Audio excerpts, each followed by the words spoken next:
Hello, hello, and welcome along to episode 3 of Freedom Chasers. I promise you, Bumpkin's here. I will unveil her shortly. There you go. Because you were covered up from last week. This week's episode is entitled Monster or Misunderstood. Last week was simply called Novinia.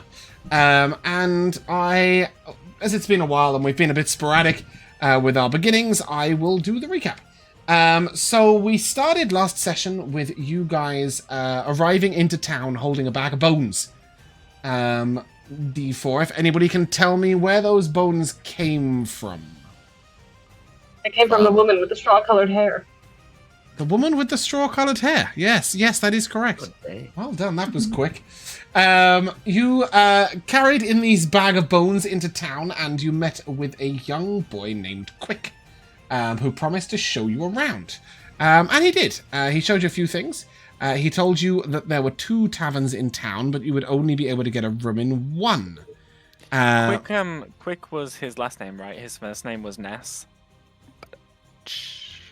I don't know if these guys have Nesquik cereal, so I don't think that meant anything to them. Yes, we do. It's not that great, but we have it. Okay, well... yeah. But it was a nice pun for me. Anyone who's watching from Australia, shout out to Bonox. You met Quick and he showed you around town. He told you about 2 taverns, one of which was guaranteed to be booked up and the other where you might be able to get a room. Can anyone give me either tavern name? I totally have them. I read them. Gosh darn it. Is it the Silver Hand? It was silver, but it wasn't a hand. Pony. Silver Pony! Silver There we Pony. go. The Silver Pony is where you tried to get a room. Anybody want to try for the other one? The Wandering Turtle. Oh, look at that. Look at that. That was some excellent side knowledge. We haven't been to the Wandering Turtle yet. However, we did wander around the town. In Norvina, you guys were sort of, you went up to the butcher's, where you handed over the bones, after which you went to the main tavern, and when you were in the tavern, you were told that there were no rooms available. However, you did hear murmurs that there should be 2 rooms available. On a little bit of discussion, you spoke with the bartender very quietly, and he advised you that a giant spider had made one of the rooms its own, and if you could clear it out, you could have the room for a week. What was wrong with the other room? It was booked up by our fellow caravan man. Indeed, and what was his name? Willoughby. So I will give you both the points for that. He was Willis, once Wallaby. Hey, Paris, by the way. Indeed. And so you went upstairs and you bravely fought a giant spider. And some of the magic that William wielded wasn't very effective against the spider.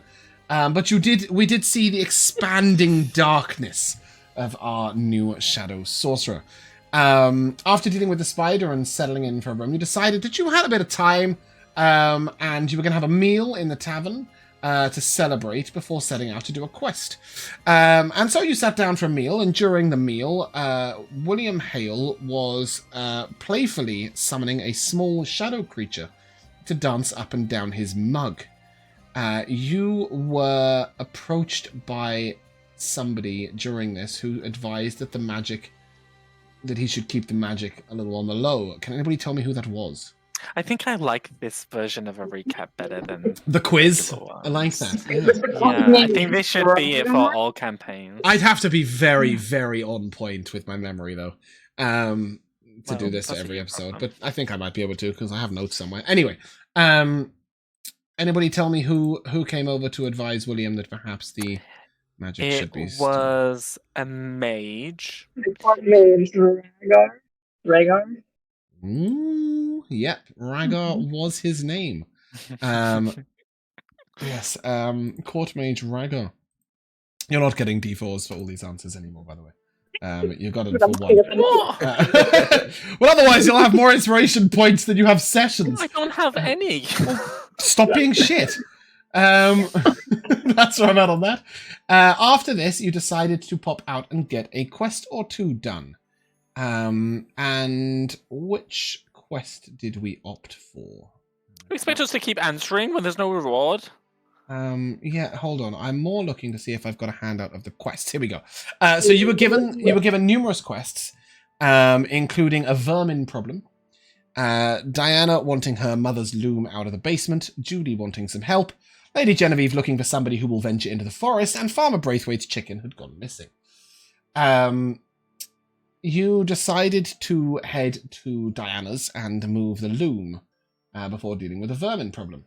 When you got there, no, not Elora and Bumpkin, Anivari and Dinari placed their hands upon the loom and a ghost was summoned.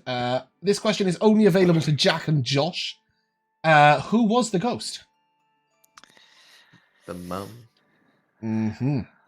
It was. Shall I give a D4 to Jack just to... Oh, everybody else has got a D4 apart from Josh. That's good. Yeah. Don't give it to me. Yeah, okay. Well, no, you won't get one. And the mother basically said that the daughter was following her into the path of loomery, out of a feeling of guilt or responsibility instead of out of true desire, and asked you to turn Diane's heart to doing the things she loved. What did she love doing? Josh. No, he can go fuck himself. You'll give it. I'll give you a D4 if you get it. I just said to Elora she couldn't have any more. I've already got questions right. What did you get right? That's another quiz. Because I can't remember. you I got just know half that a I've got tavern ones name, right. and you knew that the mage was a mage. No, I got one of the other ones right. Pyrus She has wanted to donated. be a Pyrus has baker. donated you a D4 with some bits. There you go. Tala. It was painting. Thank you, Pyrus, for the answer. And dancing. There were 2 things: painting and dancing. And she did ask if you could go out and acquire some specific herb/plants from the wilderness that would allow her to recreate dyes and make her own paints. After this, you decided to go and deal with a vermin problem. But when you got to the house and the door was opened, you were met by something that you might have previously described as vermin. Mr. Mubbles. Mr. Mubbles, the rat, the awakened rat. No, you're doing great. You carry on. And Mr. Mubbles had a vermin problem, and the vermin was upstairs. What type of creature was it? Do we know? It was a monstrosity that looked like a kenku, but was not, in fact, a kenku. Indeed, it was a... Rhymes with non-kenku. Was A kenko? it a Corby? It was. I confused myself? It was. Okay. I lied to you today, Josh. It's okay, you forgot about the lie. Surprise, surprise. I am very confused. Was it a It Crawley? was. It Name was. Princess. Yes, she did name It was herself Princess. Princess. I thought it was a Vrock, but I have realised that this might have been a hell of a lot more scary. Ooh. Oh my goodness. Yes, so Come on. instead, Yeah, instead Laura, we do shall... you still want to save that? Which I thought was on this. Humanoid, indeed. And we had a split party. I believe Weary wasn't too bothered in either direction, but initial thoughts were to execute the thing.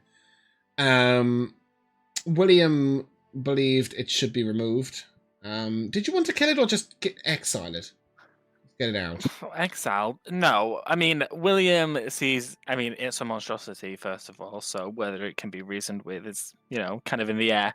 But it's also kind of a danger to everything around it, and it's throwing knives and pans out the window, I think. I didn't ask you to make your case. Did you want to kill it or exile it? Death! You wanted to kill it. And Anivari was very firmly against this and wanted to take it back to its natural habitat. the Underdark.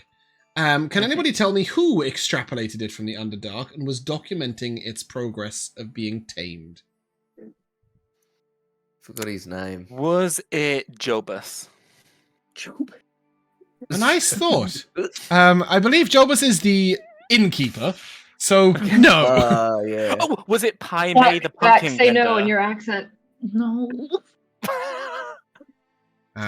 Indeed, it Even was. who met It was the Primate, yeah. druid Nor. No, it's- No. And Oh, the one that we met in the forest. indeed, Yeah. the Loxodon. Cool. And that's pretty much where we... The elephant guy druid type. Yes, exactly that. Well done, Pyrus. Somebody was paying attention last week. No. But that's pretty much where we ended. You guys had decided to head out, potentially to ask the druid questions, potentially just to talk amongst yourselves. You informed Mr. Mubbles that you had failed him completely, to which he offered you a second bottle of wine as a prize, and you refused him and just let him down in every way. Did we? and He left. offered a wine and we said no. He offered you a second bottle of wine to kill the frog. That is still a Corby. To kill Princess. Yes, you guys basically left on the assumption that you'd at least get some better way of delivering the Corby elsewhere if you were going to go elsewhere. Yeah. Obviously, the one opinion we didn't hear was Dinari's. So, as we resume the session and come out of Mr. Mubbles' house, I wonder if Bumpkin is prepared, if Dinari might give the group her thoughts on why we should execute all monstrosities, or why we should rescue all intelligent creatures, or neither. I think this is like taking everything into account what's going on here. I think I would resonate more with what Anivari was saying.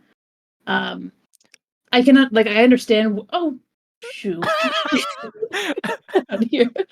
I understand what Mr. Mubbles was saying is that if this was any other circumstance, like if we were in the Underdark and we found a Corby and it acted the exact same way that we would use lethal force against it, we wouldn't feel as bad. The only criticism is that they're saying, like Mubbles was saying, if we were in the Underdark and this happened, you guys would kill without question. But I think for at least Dinari, the context is really important. This is not the Underdark anymore. This is not entirely a creature acting on its own nature in its own environment.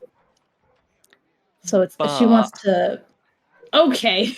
But James did say last session that it would behave the same way in its natural habitat. That it would be very aggressive. And she believes that creature would have every right to act that way in its own environment. Because that's its nature.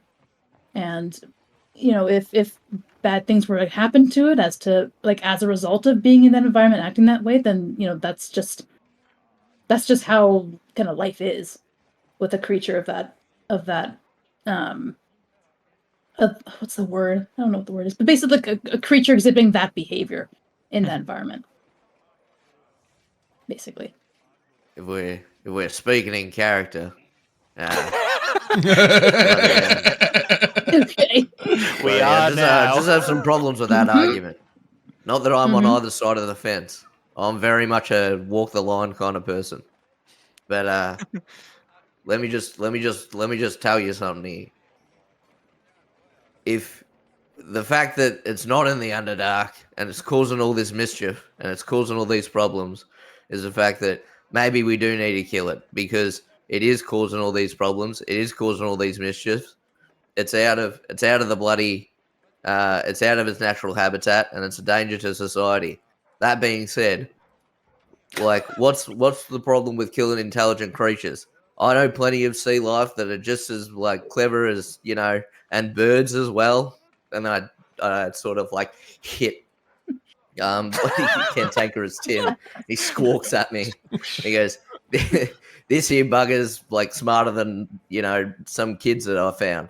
So we have no problem killing and eating them. So I'm just that's just my 2 cents. It's just my 2 coppers. What if it wasn't intelligent life? What if it was a tiger that was brought into town and shoved in a cage and sat in the center of town, and then it hurt somebody. Yeah, then you kill it because it's hurting people. Why not just take it back? Because you It's not might its get more fault. people hurt. Well, if a man leaves his hometown, goes to another town and kills someone, should we just send him back to his hometown? He went there by choice. What if he was taken as a child to another town? Then that's a different story. Oh, really? Yeah, really. I'm with I'm with bloody Anivari on this one. That's a weak argument, mate. Yeah. I told This you is- I'm this not is- on either side. Yeah, this is not a creature that wandered into a town and then decided to cause carnage. This is a creature that was brought into a town by someone else. I'm not saying that the responsibility is on the Corby here. The responsibility is on Nor to fix this problem. Absolutely. He Then why started don't we this. get him to fix this problem? That's That seems is that he's- the goal. case in point. Yeah, gonna it go- seems that his fixing of the problem though is that he just wants Princess to learn how to behave in society that isn't Corby society.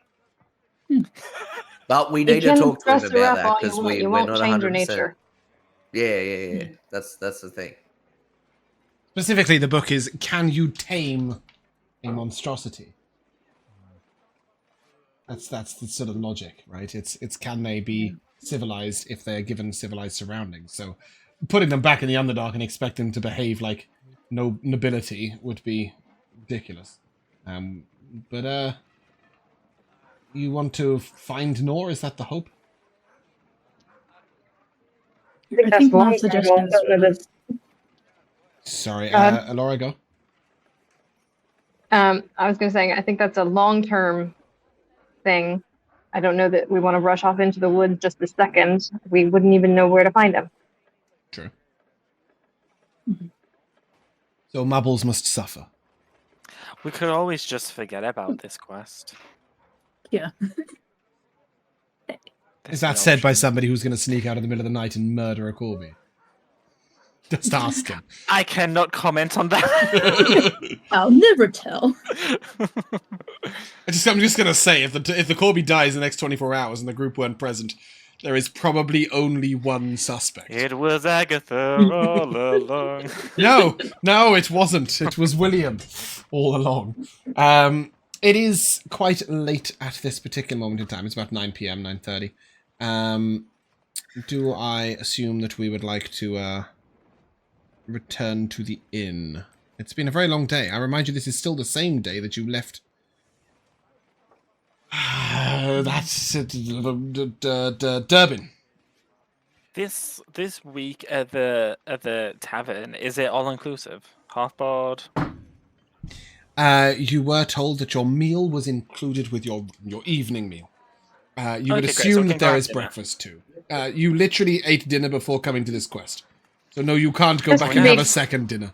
We had an early Even to be clear, the it's not the same hobbits day we don't have the left. second dinner. Yeah, no. That's not a It's not the hobbit same meal. day we left Durbin, right? Because we traveled Yeah. through You different towns. you travelled and you took a short rest in the afternoon. The expanse Um, of that map is days of travel. I think so. I think it might have been two Goodness, actually. we walk fast. You were riding and or on a cart. And we're pretty zoomed in. Let's have a little look. No, you're right. Okay. That is, yeah. You're right. It was one day from Durbin, from Burwood. It wasn't one day from Okay, Durbin. there we go. Yeah. Okay, that makes sense. Yes. So it's day one since the party got control of their characters. Love that for us. But yes, it is day 3, if you will. Okay, let's go to the tavern then. Okay. 9:30 in the evening. Very rowdy in the tavern. Lots and lots going on. There is a young bard cooped up in the corner, playing songs on a lute. There are 4 men who are either side of a table who seem to be involved in some sort of game regarding regarding some sort of game. There's a word that goes in that sentence. Involving? Involving, yeah, that'll do. I don't know what I was looking for, but it wasn't that. Anyway, yeah, some sort of game that seems to involve some short wooden sticks. There's two of them on either side, and they've got the wooden sticks on the table, and then they're sort of shuffling them about. Not entirely sure what's going on there. Are there different coloured balls on this table? Nope, there's nothing else on the table. Just there's two of them on either side with these wooden sticks moving around. It's not a game that any of you are familiar with. A little further down in the tavern, a group of 6 men, one of whom is a dwarf, are trying to throw a copper coin into a tankard that's quite far away from them, and you can see that they're all incredibly drunk. Some of them have not managed to actually let go of it. One guy moved his arm forward very fast and just fell on his face without throwing the coin at all. You also see that there is a man and a woman dancing to the music together as a couple, and then a little way away from them, in her tavern get-up, Diana is dancing. She's the loom lady, for anybody who's forgotten. The court mage is still sat in one corner, yeah, it's a very, very excitable atmosphere. That being said, it's been a long day, so if you do want to head straight to bed, I would like to go straight to the room. Okay. Not really to sleep straight away, but I would like to. So you've got the one large room, and there are sections that can be segmented off with basically makeshift. They're like dividers. Yeah, they're sort of like curtains, but they're not. They don't come from the ceiling. Instead, it's like you've got a couple of poles and then like a fishing line strung between them, and then thrown over the top of the fishing line is just large, big canvas sheets. So that you can drying their clothes in our room. Well, drying one canvas that's already dry, yes, but there are lots of those. They're basically in the corner. You've got multiple options for making your own dividers to separate out the room. That's the thing on there. It has been cleaned up by the young waitress. I don't know if I had an asset for the waitress, but she's a young halfling, female halfling. Okay, I'd like to pick out if no one else has followed me, I'd like to pick out the nicest bed. Yeah, I mean, there's not really a nice or a not nice bed going on. What there is a series of beds on fairly sort of like basically built wooden frames. It's a front and then 2 sides of just like wooden boards. And then you would assume there's some sort of slat underneath. Then a simple mattress is put in. It's more like a bedroll than a mattress. They'll do. There's thick blankets under and over the sheets, but they're all the same, and they're in 4 corners of the room. Sure, I think I'll get changed and climb into bed. It's certainly not a lifestyle that William's familiar with, and so I. Sorry, by which you mean the simplicity of the sleeping, or the what's going on in the tavern below? Both. Mm-hmm. Both what's going on down below. And also like just the simplicity of the room, also like just the material that's used for the bed and the the duvet and stuff like that. You've come upon hard times. I sure have. And yeah, it probably takes him a while to get to sleep, but if let me know when people start coming to the room. Because they'll see. I would probably be there just a few minutes after, but I would have swung by the stables first, just to check on the treaties, and then I would have gone afterward. Okay. When you went to the stables, you saw the young boy he sort of had one shoulder higher than the other. If you remember, he walked with a strange limp, and he was an older boy that Quick knew and met, and I did give his name, but I don't know what it was. It was Brody. Brody. Yeah, thank you. That is astounding. You're not having any more D4s. Good notes though. UPC section on the group notes. Oh, really? No way. Look at you. This is astounding. Who did this? You guys are great. That's insane. Okay. Cool. Kudos to you, people. Yes, Brody was brushing down what looks to be a small, fairly haggard donkey that is in a slightly smaller stall. And with your knowledge of both horses and just people in general, you would note that he seems very, very attached to this animal. I'll disturb him. I'll just check on his shooties, make sure he's all settled in, and then move on into the inn. Yeah, he notes you. He doesn't say anything. He gives you a little nod. But he carries on talking very quietly to the donkey he's with. And yeah, Atreides is absolutely fine. You can tell that she's been brushed. Yeah, you can return up to the room. When you get up there, you see that William is already... Well, does William wear sort of a nightcap, night clothing, pajama-y sort of things in the olden times? So you speak, I guess. He wears like silk pajama, like shorts, and that's about it. Silk pajama shorts. That's nice. I like that.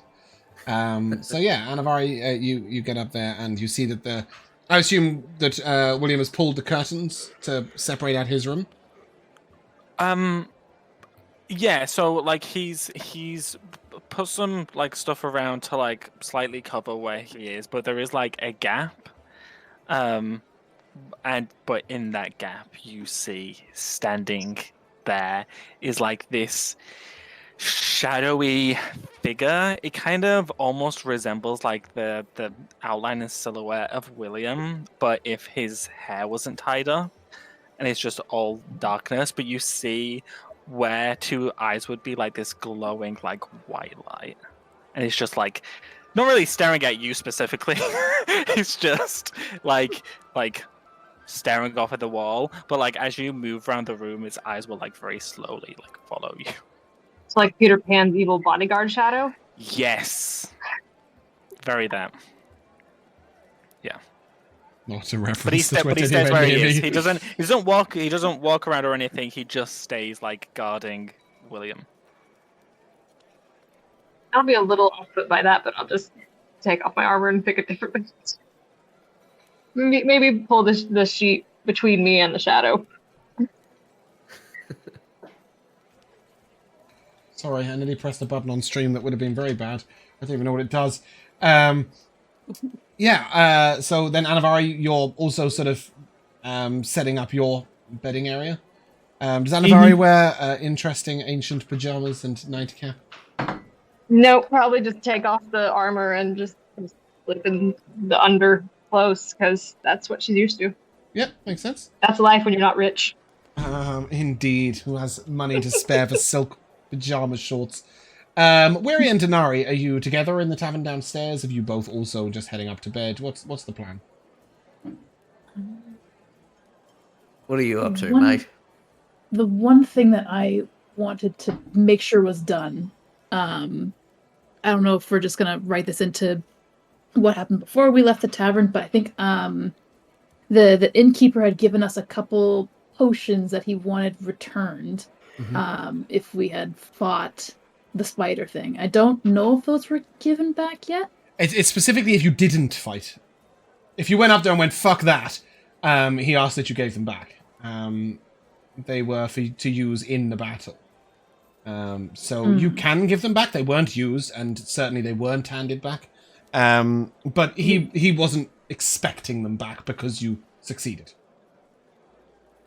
Oh, I guess I would have wanted to probably speak to the party before I would actually give them. If that's the case, then to give them all back. Okay. So on the way back from Mr. Mubbles, as you mentioned, sort of these couple of potions. Does anybody have any opinions one way or the other? You would all have been present, so that includes Dinari and William Anivari. Wait, what's the question? Sorry.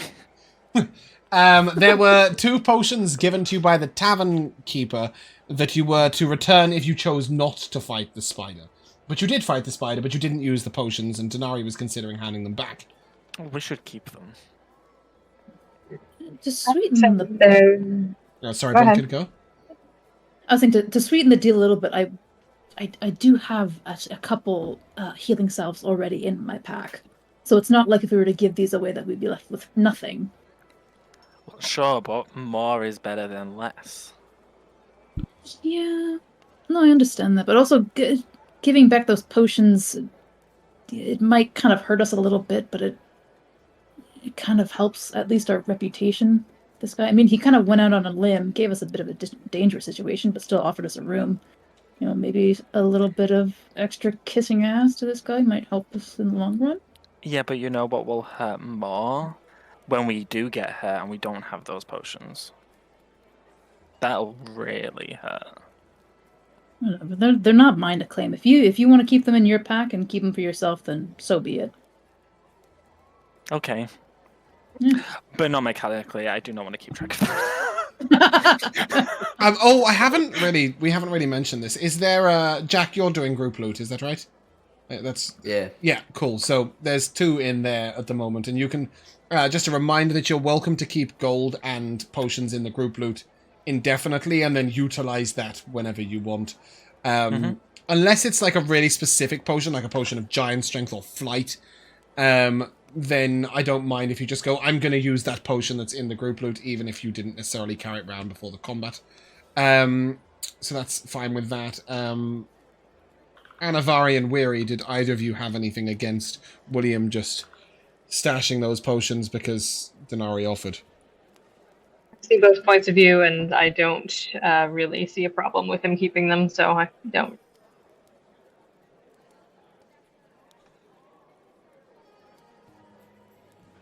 Weary, were any fucks given? As to who has what potion where? No, I'm gonna say I wasn't part of the conversation.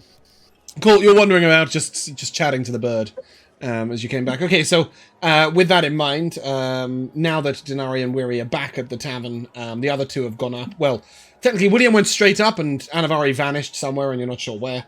As the 2 of you in the tavern together. Dinari, what were you up to?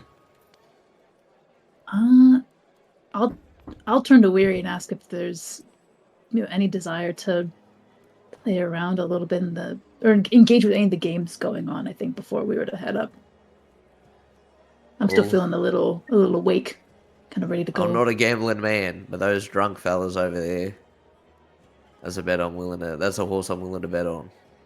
Oh shit! Are they gambling? Well, fuck. Well, I'm kind They're of trying broke. to toss a coin into a little cup or something like that. And I've got pretty good fingers. Yeah, So. there's a tankard like this. It's placed 30 feet away from them. And they're trying to flip a copper coin into it. Thus far, nobody has got within a meter. I think I can do it.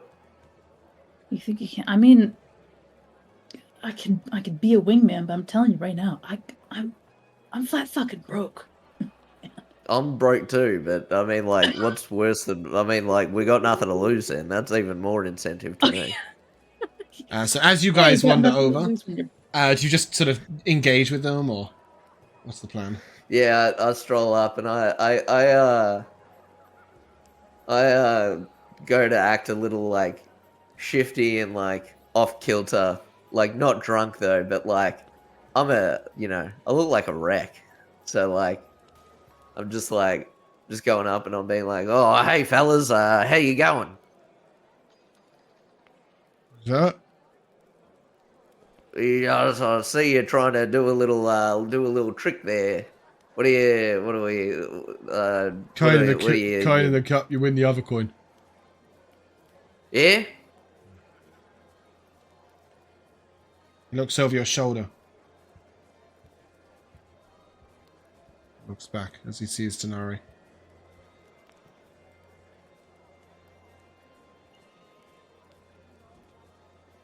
Do you want to play? Yeah, I'm willing to give it a go. What do you say? It's a demon. He just nods over and just says, "It's a demon." And the other guy, the dwarf, it's not a demon. I've seen demon. Demon big. Small demon. No demon. Tiefling. Oh, this have fella. them. They have them east. They're not a demon. And then 2 of the other drunks don't see what reason why they can't play too. And then a very astute-looking half-elf wearing a sort of large black cloak, sort of shrouding his hands, comes over and, are you looking to play?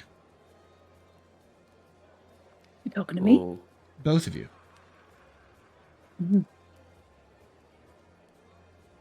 I'm just Maybe. here as entourage. Just looking to... I Just- had a nice just- warm dinner, now it's time for a show. Just you, good sir. yeah, maybe. You're chucking a coin into a cup or something? Well, not I, but I'm the games master here. And yes, indeed, if you flip the copper coin into the tavern cup, you get a gold piece. Get a gold piece. But there's a catch. What's the catch? You've got to drink the line first. What does that mean? Gentlemen, drink the line!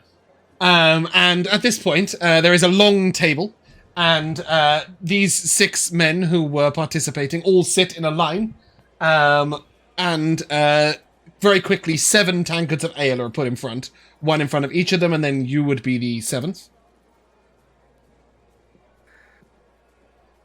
And he gestures for you to sit, Weary. Can I have a demonstration first? I'd like to know You what sit, I'm getting you drink. into before. And then you drink, sit, and I then you drink. drink, and then you drink, and then you drink, and when you finish drinking, you flip the coin. Your first round, How you'll be much do I fairly drink? sober. You drain the tankard, sir. Okay, but how many times do I have to drink Well, before hold on. How many times do I have to drink before I flip the coin to get the gold? The first time, 7. 7 times I have to drink. Well, you're at the end of the line, you see. The first gentleman had 1 tankard and had his turn. The second gentleman had 1 tankard, and then 1 tankard for the guy who'd already had a tankard, and then he had a turn, and then the third gentleman had a tankard. So he's had 7 times 6 times 7 plus 6 plus, or 6 plus 5 plus 4 plus 3 plus 2 plus 1 drinks, and he points to the guy at the beginning. In the background, I'm just going... trying to do the math. So, are you in? A drink, and then a drink, and then a drink, and then a drink, and then a drink, and then a drink, and then a drink, and then a drink, and then a coin flip. And if you win the coin flip, you get a gold coin. No price to pay. No price to play. No price to play. So I don't lose my... You like, drink it's for not- free, I'm not and you doing- flip for free. There's... I go up to bloody Dinari and I'm like, just I got nothing to lose, but just make sure they don't like do anything funny while I'm 3 sheets to the wind, mate. What do you mean you got nothing to lose? You put that much ale in your body, you're losing your life. Are you sure you can handle that much? Mate, I've drank seawater. You got no idea. Yeah, seawater! One of the giants just raises his cup. Totally out of nowhere. That shit'll make you go crazy. So this might be alright. Alright, Okay. I'll do it. Gentlemen, drink the line. And seven tankards filled with ale. You'll sit in front of the 7th. And Weary, please raise your cup and take a drink. Drain out the ale. It's very watered down. It's nice and easy drinking. Very light. And then the tankards shuffle along one, so that the first guy is no longer drinking, but the rest of you have the 6 tankards in front of you, and the 7th is now empty. And then the ales are wow. I couldn't decide on filled or poured, and I went for refloored. The tankards are refloored, and then you take a second drink. And as it goes down, you note that the bard starts to play a bit of a reel. He's starting to take a bit of an interest, and is coming over a little bit and looking over what's going on. And as that begins, as you go for your 3rd drink, Weary, I would like, please, to take from you a Constitution save.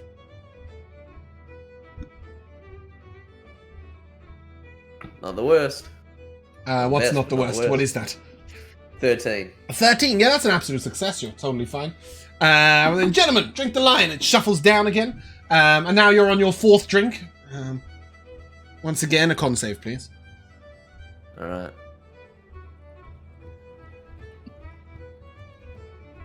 That's a 9. That is not that That's good. That is still a success. The thank DC the is Lord. going up each time you take a drink. So we are currently not very high, if you will take that. As you take drink 6, please, a con save. Is there nothing that I can do to assist with these at all? I don't know. What can you do? Guess not. I'm going down. It's 8. Yeah. No. 8 is good. You're only on drink 6. Con save, drink 7. Obviously, the DC now, Jack, is 7, right? It's going up each drink you take. Yeah. I can. Yeah. I just didn't make you roll for 1, 2, and 3. Nah, that's a 3. Great. As you take the 7th drink, everybody puts their cups down on the table, and yours just goes straight down in your lap. You just miss the table. Clean up. As you sort of sit back, you weren't expecting 7 ales that quickly in quick succession. You also had a few days of sobriety and traveling. And as soon as this moment happens and you sort of stumble forwards, the gentleman comes over and the coin to flip and hands it to you. Oh, yeah. Ooh. Oh. Yeah. And Your coin. Your coin. Your coin. my coin, yes. Well, sort of. I mean, I don't really know who brought in the grim little copper coin, but anyway, it's yours now. At least to the flip. Please do flip it. Don't eat it. Don't steal it. That tankard just over there, if you can still see it. And as you look over, there's kind of 2 of them right just on top of each other. And then you sort of blink a few times and they move back to being one tankard. Dinari, as you look on, give me a perception check. Weary, I will take, please, a sleight of hand check with disadvantage. Alright. Perception is a 6. Oh dear. Yeah. You're intently watching on what Weary's about to do, and aren't really taking in too much of the background and surroundings. Mm-hmm. Alright. Eridanus. Delphinius, I'm feeling a good time. I don't know who to pray to. Cygnus, I'm feeling quite cute. Oh, God. Flip the coin, man! Oh, okay, I'm flipping it! And I chuck the coin with a bit of a stutter. 17. With disadvantage? With disadvantage. Nice. The coin sort of bounces fairly close to the tankard and then rolls around it in a neat little circle before falling to the floor. The man gives a little... Would you like a second go? Do I have to do the line? No. Oh. Yeah. Will he keep the coins if he goes again and loses? He keep the coin Okay. if he goes again. Like, does he keep his winnings, or is it like a all or nothing again? Like, If he he flips gets the- again? If he gets the coin in the cup, he wins the gold piece, and if he doesn't win anything. Free to play. And I don't have to drink anymore. Not unless somebody else joins. But No, first, I'm out for the night. and then he hands the coin to the other 7 gentlemen, the other 6 gentlemen, none of whom get closer than 3 meters away at this point. One of them sort of flips the coin, and it just goes up into the ceiling and just doesn't come down. The games master sort of wearily pulls out another copper coin and flips it over. And then the next guy goes.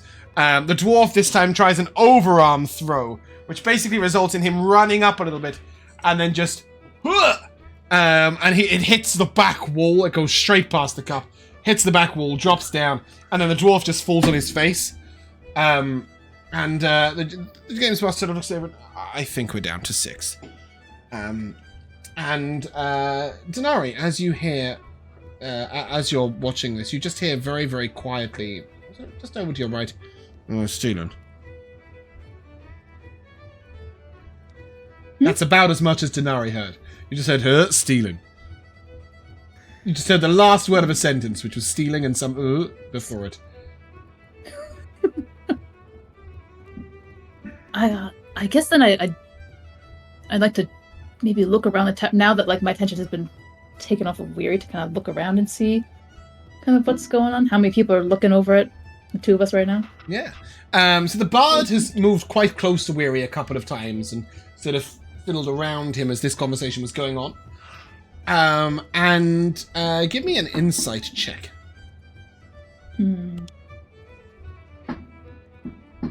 That's a 5. Yeah. It looks like a few people are sort of sizing up each other. You're not even sure who spoke. And then the games master approaches you. And what about you? Would you like to play? You know, I think we've had our fill of fun. You know, I'm gonna have to spend the rest of this night lugging this guy back up the stairs. I think we're good.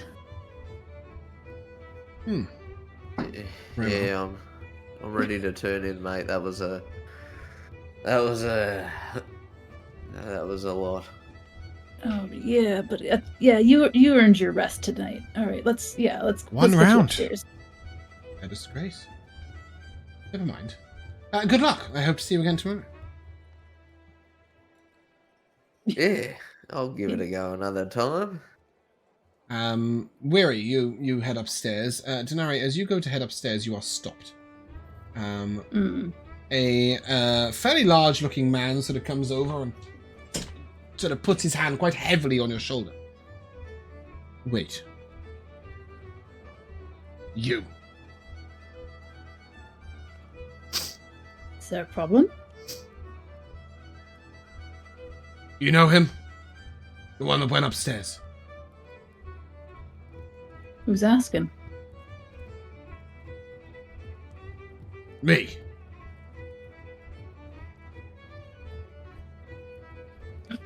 The fuck, this guy. What do you need to know for? They tried to nick him. Who tried to nick who? Your friend upstairs. The drinking, the coin flip, it's all a... We're trying to steal his money. But he didn't have any. I technically had 4 copper. Just But the to bard let you know, didn't find did it. Okay. That's what he says to you. He said, but the bard didn't find any. It was the bard? He checks them out. And then that one over there. He dips his hands. He's not really drunk.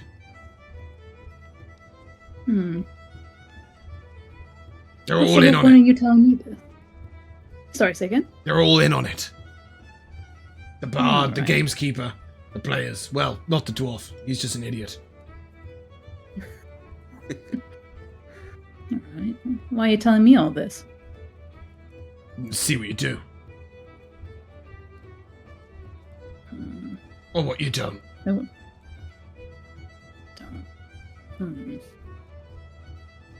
What No. do I do? Norvina's welcome in town. We try not to judge. But there are people that well, they judge. Trust me, I don't need the lecture. They're noble folks. They're all about those who are pretty and beautiful. Begging pardons, not many people. He nods his head towards you up and down. Not here, at least. They'll try and take advantage. You and your companions. Right. Look, well, then if anything, then I might need to go upstairs and tend to my friend, give him a bit of an apology, putting him in this situation then.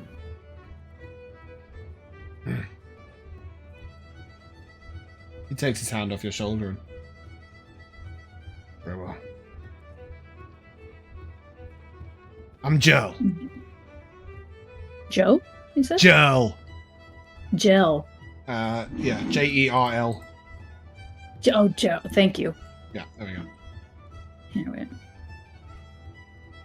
I'll If you, offer my hand out at least for a shake. he gives you a very sort of muscular shake. He's clearly a human, but he's built like a brick shithouse. And as he shakes your hand, you're in need of a guard for hire, or a man to watch your back. silver piece a day. I'll keep you in mind. But as I've got an axe, a long bow, and a thing on my But, you know, side, I'll be like, sort of, there are dangers out there. Too big for one very well-equipped woman.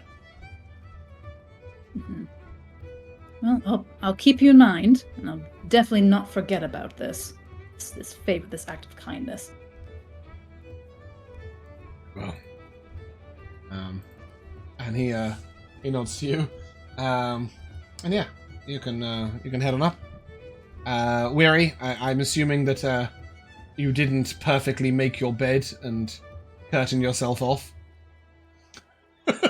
No, I just kind of lumber up. Do I see the shadow thing? Roll me a perception check with disadvantage.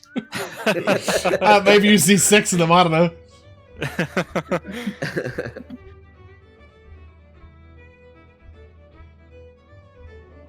I got a 16 with disadvantage. Ooh. Nice. Yeah, definitely. It's staring right at you. You're pretty sure it exists, and it is there. Although, Yeah. to be fair, unlike the other two who can see through that darkness and see William sleeping, you can't because you're a human. Okay, so can I not see it, or can I see it? You can I see the don't darkness, understand. you just can't see William sleeping behind it. Okay, I go. Fuck. No, but last time, that was last time that was William. Oh, I'm just not sure. I'm feeling rather brave. God, I wish there was a god of luck around.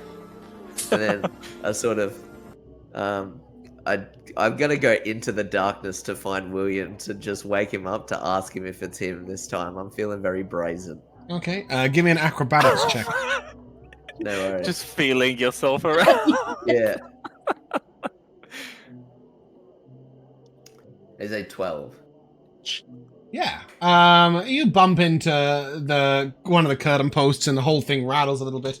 And then you sort of like try and move around the shadow, and then sort of just fall through it a little bit and stumble over. But you manage to keep your footing, and you can head to the Williams bed. Mr. Hale, you are a Half wow, off. half elf. So you do indeed sleep for 8 hours, is that correct? Oh God. I'm pretty sure Yes, I don't have the. Okay, cool. You don't have everything. trance. So you are asleep. No. I am. At this point. Okay, and then, Weary, how are you waking, William? Okay. Hey. William. And I reach out for him. So you hear Weary and feel yourself being shaken awake. I just. What do you want? And I kind of like bat you away. The freaky dark shit. I'm sorry. I can't not address it anymore. Even though I was. I'm sorry. What the fuck is up with that?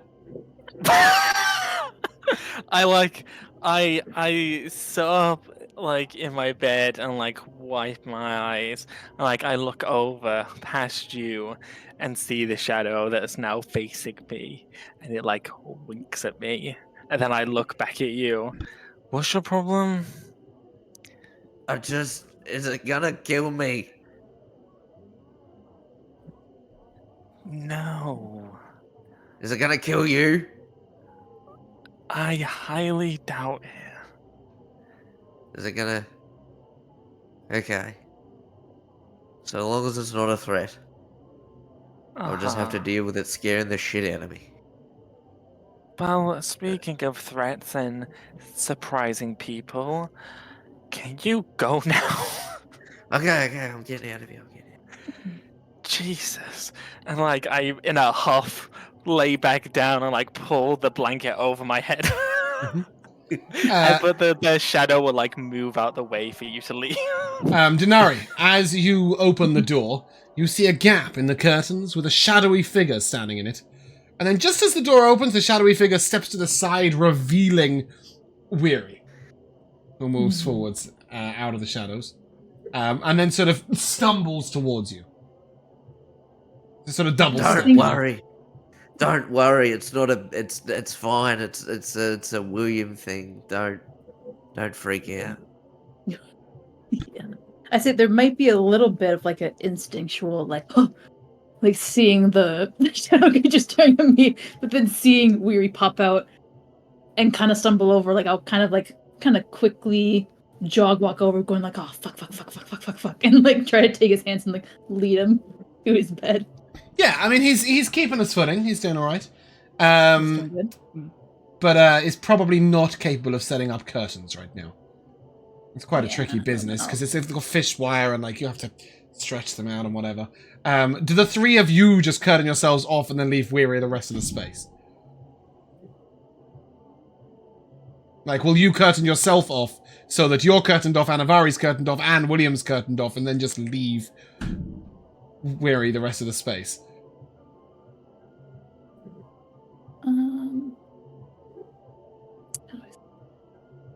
I'm still trying to picture. So square room, right? And you've got at the back left, William has like a curtain in front of him and then a curtain along the side of his bed, giving like curtaining off that quarter. Anivari is diagonally opposite, and has curtained off her corner.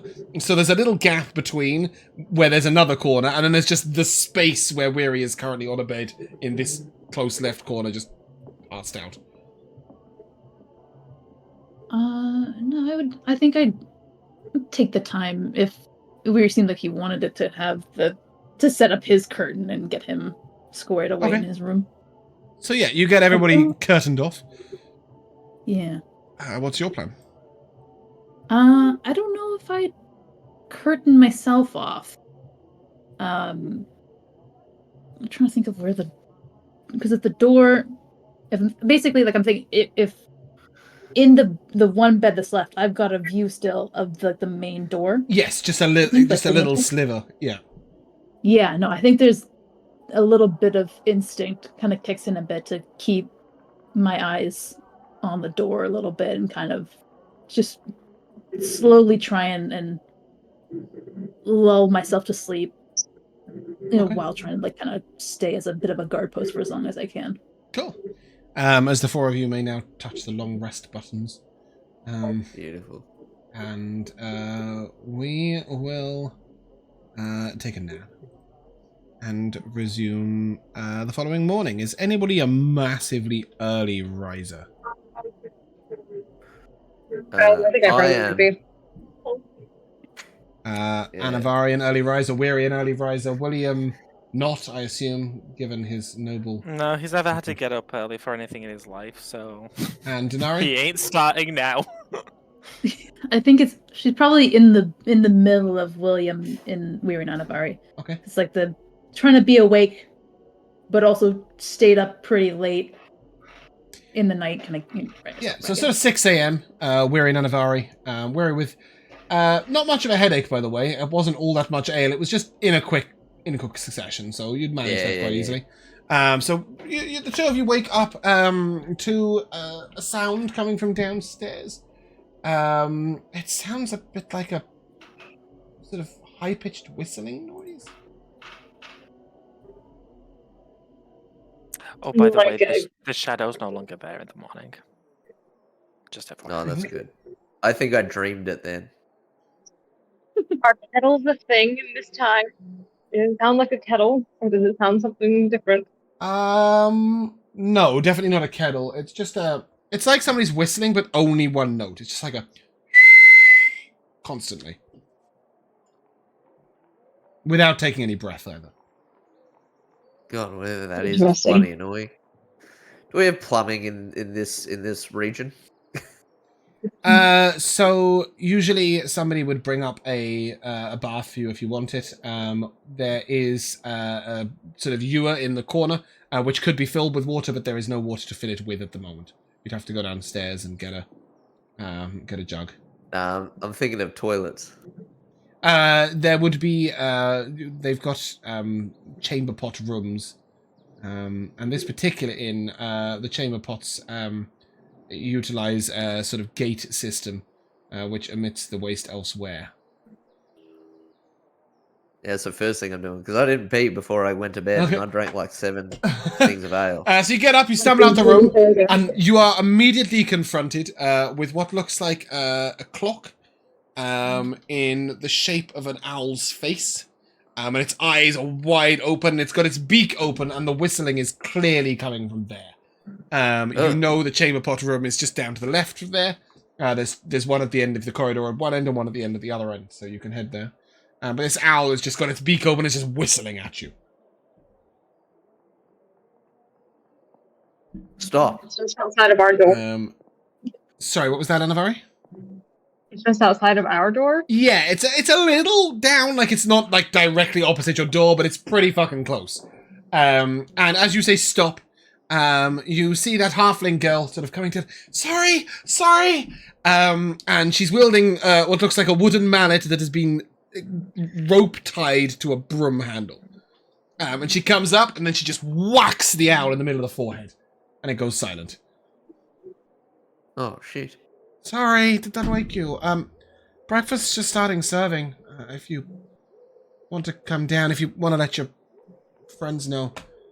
So sorry. Oh. No, it's alright. So it's alright. Alright. And with that, she goes down, she's sort of humming a little ditty to herself. She seems quite chirpy. And off she trots. Anivari, as you open the door, you can just see Weary looking at the owl, and the whistling stopped. So poor thing, she closed up last night at closing hours. And you didn't see her after dinner. Okay, good. Yeah. She is the waitress, so she only works meal times. Okay. That's not that bad then. No. So you head down to the chamber pot room. Anivari, you see this owl with its open beak. But, closed beak now. No longer whistling. Did I hear her? She went off saying breakfast was ready. Yep, that message, you can pass it around, or you can just leave them to sleep and head down for your own. I'll turn back into the room and wake the other two. Okay. How do you go about that? Do you, go and quietly shake them, or do you just yell into the room, breakfast? Or what's the plan? I don't think I really know how these people react to being woken up, so I'm probably just going to start with, picking the bottom of the bed. Just like a little knock with my boot. Okay. Hey. I would assume at that point Dinari would wake, having been a bit on guard. William, that's up to you. No. So Dinari, you wake up to this hay noise. So. Breakfast is ready. Oh, good show. No, I probably would have still had at least a hand close to or still gripping a weapon, but hearing that. That is the distance. See. Okay, I missed what you said. Hence the distance, why I didn't want to be close up. Yeah. It's not just a wake them but yeah. Your hand doesn't relax when you sleep. You're fully clenched. Yeah. Mm-hmm. Yeah, no, that I probably would have at least taken off the because I've got almost a leather trench coat kind of armor. I took that off before I went to bed, so I'll slowly start putting that on, and I'll look over and I'll ask, you having any trouble waking up Mr. Princess Hale over there? Mr. Princess Hale. Kicking the bed didn't work, so I guess the next option is going for a slap of the face. Maybe a little more gentle than that. We'll see. Yeah, that's going from 0 to 100 pretty quick. Let's try. We have to find out what works, and if it works the first time, that means it'll work every time after. So I really see no need to go in the in between. Yeah, but in the in between, you can have a little bit more fun with it. I'll go over instead of doing a little kick to the bed frame instead. What would be the best thing to do? It would either be to tap, maybe either a blade, maybe to the side of the bed, or to actually physically to tap the metal to have a clanging noise rather than just a nice little nudge. Yeah. Wait, hold on. Is there like a feather or just like a handkerchief or just something small? I mean, only if you have it yourself. Just something light and small. I'll just grab the corner of a sheet and I'll just sort of dangle it over his nose and just sort of like, tickle. I make him sneeze and wake up. Mr. Hale. Like, nothing happens for like a couple of seconds, and I just grab your wrist. Do Wait, you mind? There's breakfast. I like reluctantly let go of your wrist and kind of like very hunched over, like stand up with the like blanket kind of like draped over his like lanky body. And like, fine. And I like stretch out and I'm like back to being tall and statuesque. In your silk pajamas. Yeah, Silk exactly. pajama shorts. Cool. As Weary comes back into the room, the four of you can get ready and go down for breakfast. When you get down there... Sorry, go on. I look at Dinari, I go, you're right, the in-between is fun. We can find more ways to do that. Yeah, right? I want that to be a fixture now for the rest of the entire campaign of different ways to wake William. But as you guys head down, breakfast is a bit of a strange affair. So on one long table, what they've laid out is lots and lots of small rolls at one end, and then in the middle, they've got what looks to be sort of very, very thinly sliced meat. Lots and lots of it. It's quite a dark meat. You're not entirely sure what it is. It's almost like a dark purple in colour. And then finally, a little further on, there's just a big pile of grapes and apples. And when you come down, she'll offer, the halfling looks at you. Any table you like? Would you like eggs? I wouldn't mind a little bit of protein right now. Boiled or scrambled? Scrambled. Scrambles, please.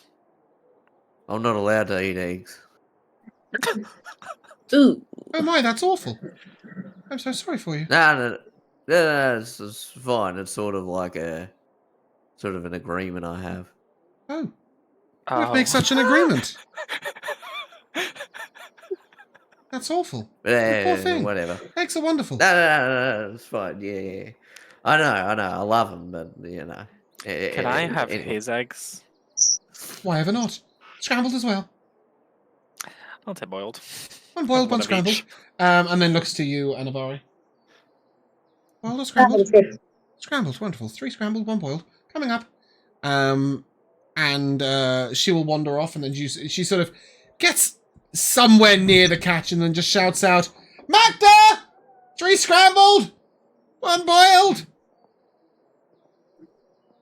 And then you guys can take a seat. After a while, she comes over with a big pitcher, and she sort of places it in the middle of the table, and then she puts a lemon next to it. She nods at you and walks away. And then she comes back with 4 little cups for you to drink from if you wish. And she sort of nods to the water, and it's still quite warm. Oh, I love you some hot water. So it's hot water and lemon. It's as close to tea as you're going to get in a tavern. I thought it was going to be a hand cleaner. That's just not enough lemon, though. How are we gonna how are we gonna drive off the scurvy, mate? But we need like 4. We need like a lemon each. But we've not been on a boat. Eat the food. Oh yeah, we're not just down to like dried meats. No, indeed, there's apples and grapes if you're worried about scurvy. Oh, sorry, I forget. And there's this thinly sliced purple meat, and some rolls. All right. How are we paying for this? It's included in the room. I thought dinner was included. Dinner and breakfast. Dinner and breakfast is included. Holy shit! Lunch just on have your to own. find. Yeah. Just Yeah. have to find our own lunch. The sliced meat is a little like the picture in Discord, but maybe ever so slightly darker. Oh no. Hmm. It's a little bit Bit of of a. everything. Oh, You have a piece of everything, did you say, Anivari? Yep. Okay. Bread roll, apple, few grapes, some sliced meat. And after a while, the halfling girl comes out with 4 wooden plates, or 3 wooden plates, sorry. 4 wooden plates, with one's empty. And then one has a hard-boiled egg peeled and then some scrambled. And then the other 2 have scrambled. Yeah. Nice. Is it good? You're eating the meat, are you? Yeah, just because I'm picky doesn't mean William should be. Very flavorful. Nice. How's the eggs? Both kinds. The hard-boiled egg is a little dry, but the I scrambled wanted is it nice. to be yolky. Yeah, they don't do like regular boiled eggs. That's too technical. Too technical to take them out of the water earlier. Yeah, and get them to the table. So it's because they'd roll around, like. Sure. Yeah, they haven't Well. got egg cups. Boiled eggs would be a nightmare without egg cups. Can you imagine? Trying Yeah, to eat I a boiled egg think- without an egg cup. That would be a crisis. I think William he plates his food as if there's an incredible amount. Like he's very used to having like a banquet and stuff like that, so he's very liberal with how much he's taking. Yeah, they don't mind. I don't expect you to only take 1 roll each or anything. It's a buffet. And yeah. Dinari, are you partaking in the strange purple meat? I don't think so. I think I'm a little overwhelmed with the sight of a buffet before. This is a lot for to take in. Yeah, you would know that it's standard tavern fare at breakfast is like some cold meat and some bread, and then usually like a couple of other options from the kitchen. It's fairly common for them because they never know how many they're going to have for breakfast, so they just sort of chuck food out on the side, and when it's gone, it's gone. Yeah. From Pharaoh normally pays Hearing for it. about it is one thing, but truly seeing it now, there's a little bit of like, So you restrain yourself to just bread roll, scrambled egg, and apple. Okay. yeah. Okay. What of Weary? You don't touch the meat. Oh no, you don't touch the egg. Do you touch the meat? Yeah. Okay. So as the 4 of you sit down and 3 of you tuck into the meat, it's very tender, very tasty, full of flavor. But you definitely can identify it is not chicken, pork, duck, beef, lamb, sheep. It's nothing you've eaten before. Is it the Kenko? Oh my god. Okay, first of all, Kenko is a brand of Corby. coffee. Kenku is a totally different creature, but like somewhat similar, and the Corby is the third. You don't think so, but can't be sure. Have Is we it eaten Mr. a horse Mubbles? before? I don't think so. All right, Absolutely could be not. that. I pray to Karina for providing a calm environment for letting me eat without destroying my existence. Karina, a goddess I almost renamed. I wonder why. I'm Had a moment always of confusion there. renaming NPCs because of Elora. She likes my character names and knows what they're going to be before I've made them. Yes, Karina was Elora's wizard in one of our long-term campaigns, but no, also a goddess in the constellation. Goddess of the sea, is that correct, Karina? Yeah, the goddess so. of the seas and bringer of storms and the aurora of calm. Look at that. Jack knows my pantheon better than I do. I need to start opening it up during these sessions. I have it ready to go to pray to all the fucking gods, mate. I'm ready to go. I'm just waiting till you go for like a primordial for something. I have no idea for what you would pray to Misakari for. But, I don't need that yet. but you never know. But you never know. As the Maybe 3 of I'll you took need in, water. the halfling comes over and are you enjoying it? bit of a house special today. What is it? What the hell was that, Elora? It sounded like you threw your phone in the bath. Sorry, I still don't know what you said. I talked over you. No, no, I'll back up. I hear it's better when the phone's a foot away from my face. You're very clear now. What was that? It's quite good. What is it? It's she was called Zara. A beautiful horse. But it was her time. She belonged to one of the village folk. The meat was shared out, but we got the lion's share of it, or the majority share, I suppose.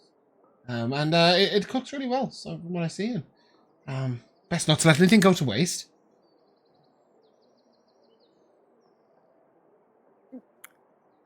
It's pretty tasty. It's very lean. I have rendered my party silent. They usually are, full of muscle.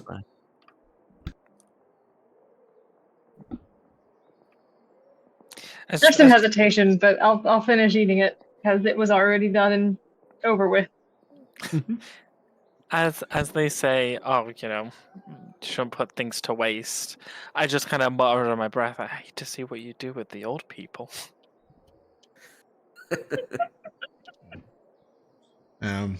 She just gives a little chuckle as she walks away. Bright and early in the morning, probably about 7:30 at this point. What is the day plan? We've got people to talk to. Really. Mm-hmm. I've got a few people to talk to. Nor's the biggest one, but that's not maybe something that we should do. We could always just keep an eye out for when they're next in town. Oh, speaking of next in town, Willoughby. That's the big guy that we should try and talk to first. He's still got his aquamarine.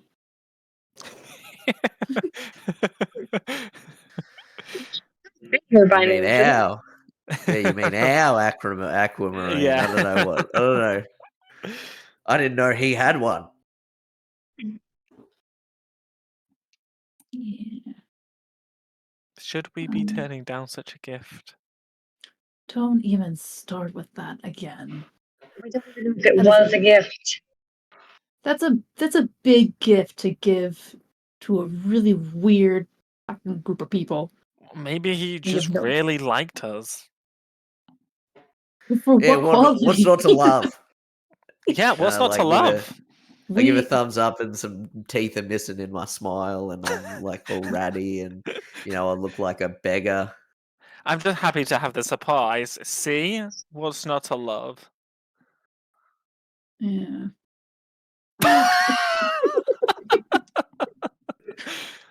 We did lose him business, and the pouch was given in an absolute just fucking round of chaos. I thought we made we made a decision that we were going to give him the benefit of the doubt. Did we? I don't. I did. You did? Hmm? You did? All right. Well, bloody hell. Can't have nothing these days. You're still free to voice any objections. Just know that you're going between me and Willis. Is it Willis? Fuck, I keep forgetting.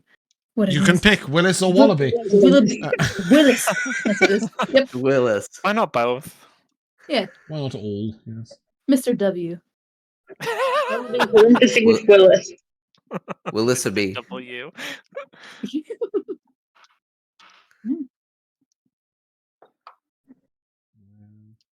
All right.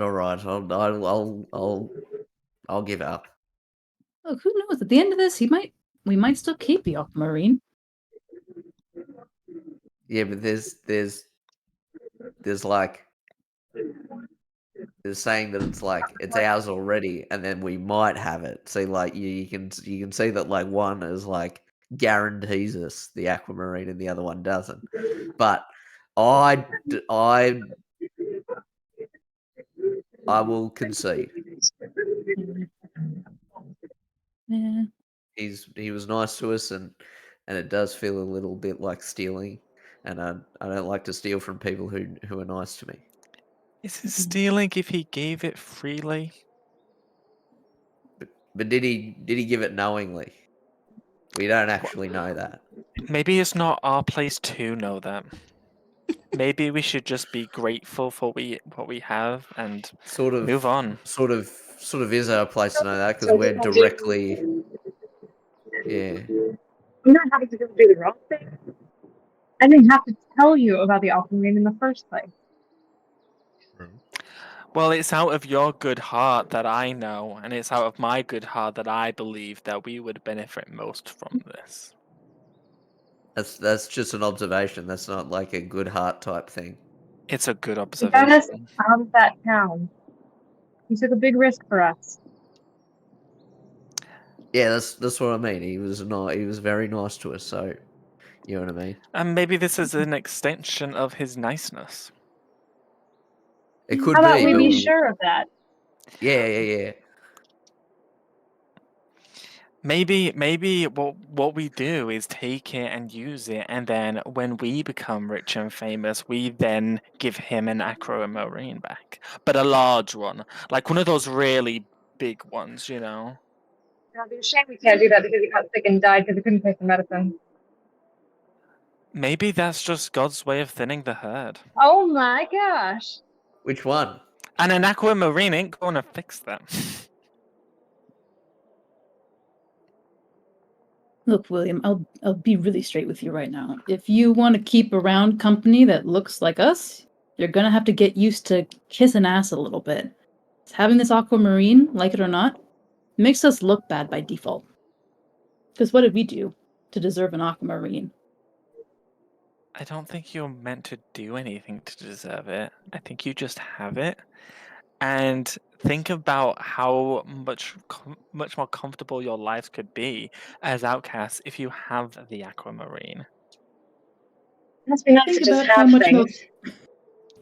Bumpkin. But we, I didn't hear I was what. gonna say, think about how much more comfortable your life would be if you weren't an outcast. yeah, and think how nice it would be to be able to buy that privilege with an aquamarine.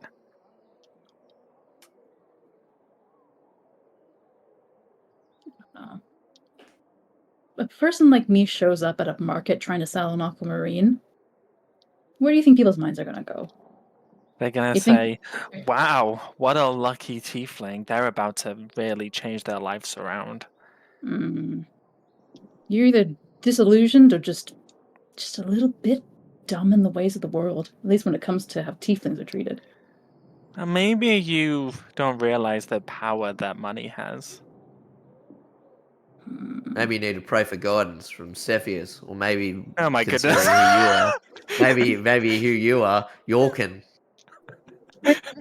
Sure.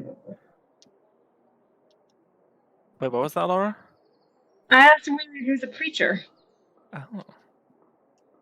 No, as I said, I like them all because if I like them all, maybe one of them will like me back. Just at the end of that sentence, I'm just going to interrupt for a moment. Quick comes running into the tavern, sort of barefoot, slapping on the floor as he opens the door and crier in the town, news in the town, and then he just runs back out again. Is he the Oh, was crier? he not the crier? Did he not have a bell? No. He's telling you that the town crier is about to shout the news. Oh, he must Oh. be. I'll boil a bit of scrambled eggs and head out. He Sorry, sure was crying did a you lot. just, Laura? I just heard scrambled eggs and head out. I'll off for the scrambled eggs and head out. Scrambled eggs and head out. Got it. As you do, it's always the beginning of your sentence that's really scuffed. But yeah, as you head out, is anybody else also going out? Yeah, sorry, just really quickly. Whilst we were having that debate, I would have liked to have made some some horse sandwiches Mm-hmm. to take with us for lunch. Seeing you do this, the halfling, who really should introduce herself by name at some point, will come over, and she'll sort of, are you packing up for lunch? Yes. I've got some paper bags for you if you want. Oh, lovely. Thank you so much. You take an apple. Good for you. I know one a day keeps the shaman away, and I will take an apple. Right, shamans. We have those here, right? Yeah, maybe. I don't know. Yeah, do And now. she looks around and bit of an empty morning, so take everything you want. And if you see Quick, tell him, hey, I can introduce her by name. There we go. Here's the moment. Hey, see, you're welcome. I led to myself. If you see Quick, tell him there's leftovers. Harriet said so. I will do so. Thank you, Harriet. No problem. Cool. And yeah, she will let you go. Weary and Dinari, are you heading out to hear the crier, or? Yeah. So you'd all know that a town crier only comes out when there is actually news worth shouting. They don't just come out every day and shout random shit. It means that something has happened. Yeah, as you come out, you just hear, "Murder most foul! Murder most foul at the city gates, no less! Not 100 feet from Norvenus. Merchant wagon waylaid. Dead. Him and his guard, dead." Who was this merchant? I'll yell out. "One of our finest!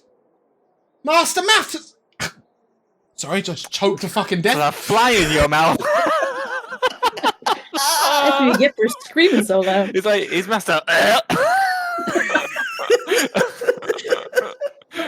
Oh god.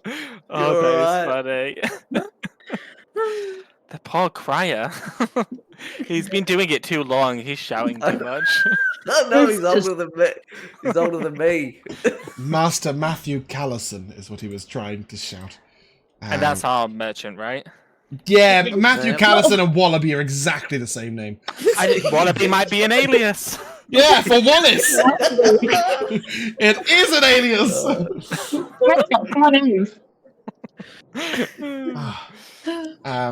Yeah, I've had a pretty bad cough for quite a while now, and it just chose its moment.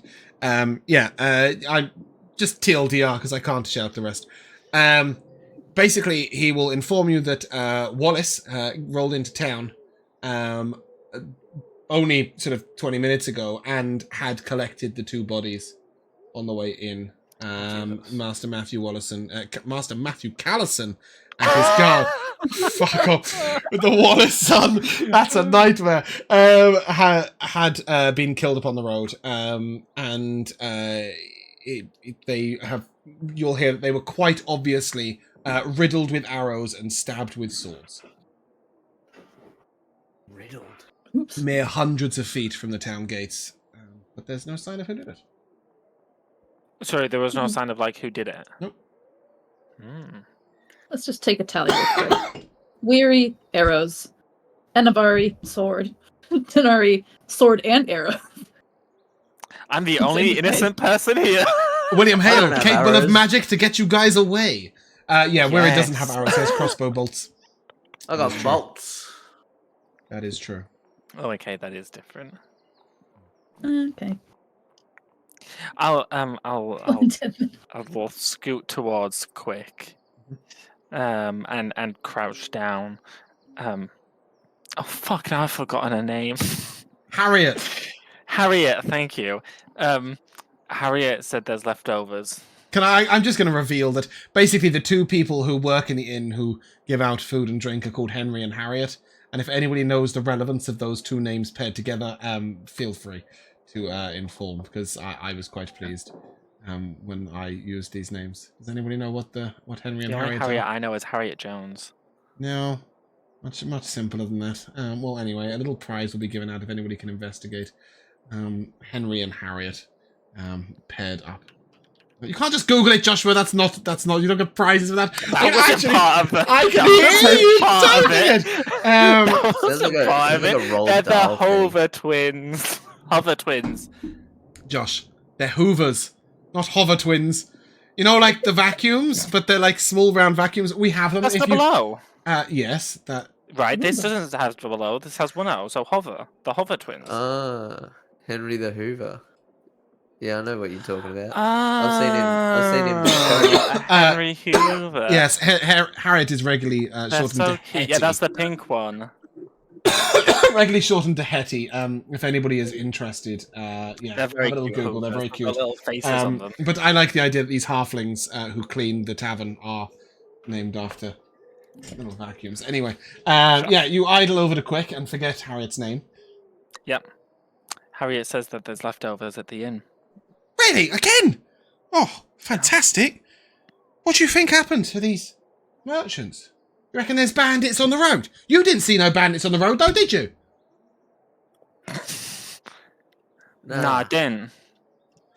You don't reply like him. No, I didn't. Well, they'd be scared of you, I suppose. You guys look like you're a tough group. Whereas, Master Callison, well, not so much. Wouldn't have been long before he had fallen over dead himself. Anyway, natural causes and all, but bit of a shame still. Well, best not for a little one like you to think much of. Now go on, now get. Looks at you and right, you are. And then he nips into the tavern and moments. I'm trying to catch his arm before he leaves. Yeah, of course you can. Quick, did you happen to see Willis come into town since we last spoke? I was the first to him. Yeah. He rolled up. Well, as I said, with Master Callison's. Oh, it was awful. Willis was with. Yeah, I think I missed something because there's been a whole bunch of stuff going on. That's here. right. Willis brought the body of Master Matthew Callison and his guard in, having found them on the road only a few hundred feet outside of the city. Gotcha. All right, ignore me. Sorry. There's right. golf carts and people and stuff. Golf carts. Love this. For anybody who doesn't know why Elora sounds like a different human today, she is vacationing away in Hawaii.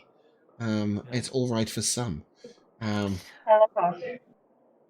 As Quick runs in, I'll just shout after him. It's Hale, by the way, because you told me that I didn't tell him his name last episode, and so I'm rectifying that for you. Hale? I don't think so, he says, and then he goes into the tavern as he looks up at the sky. Annoying child. It is fairly sunny today. You are just moving into autumn, by the way. It's Gold Harvest the 12th. Anyone who's Ooh, interested. love that. I hope we go find a hedge maze. Sure. Wait, is that right? Gold Harvest the 12th might be. You know, that's right. If anybody wants to know what happens in Gold Harvest or any other details, you can find gold in the link that is posted in the Road 20. But in the meantime, yeah, so Quick heads off, and the town crier begins to repeat the same news about 12 times. And then you will note that Willis is over by the city gate, talking to a city guard.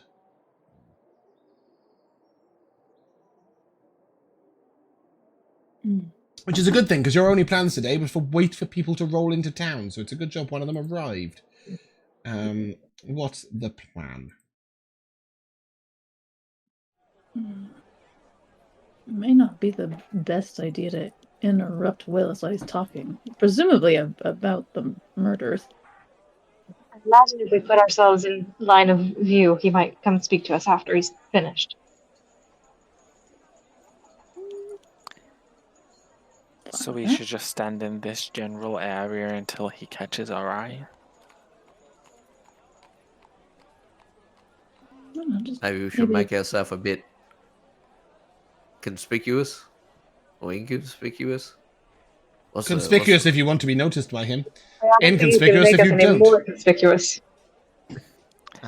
Some kind of conspicuous. But as you guys are sort of gathering over, seeing you, he will raise a hand in greeting.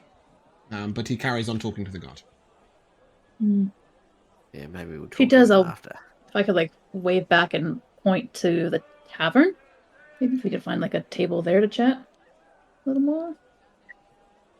He nods a couple of times to the guy he's talking to, then hands him something, and then begins to wander over before you can even sort of finish gesturing towards the tavern. Mm. He comes over to you. You made it. Good. Did you mean to give us an aquamarine? Oh my gosh, William. I was aware it was in the pouch I handed to your companion, yes. Well, it's finally settled then. I had worried that you might find more trouble than you could manage. I'd hoped it might give you an out. Thank you. That's very generous and kind of you. It would be very helpful.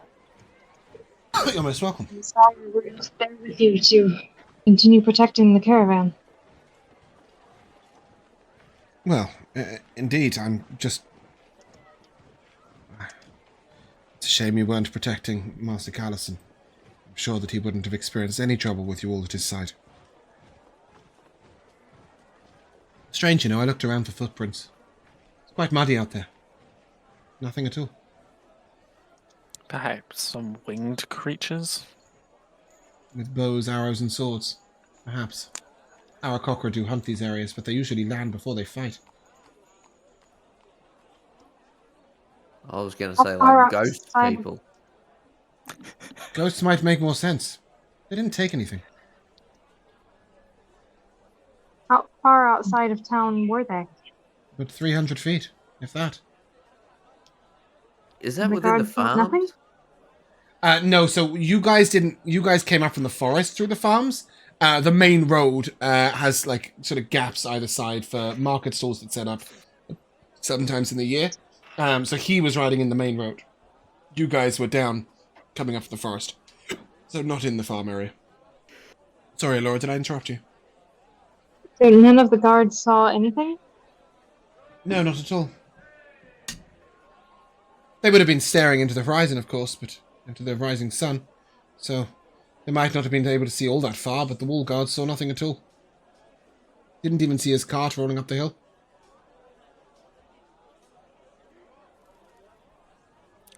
But are we sure that that's where he got attacked? Well, unless after he was dead, he then rode the cart a bit further down the road.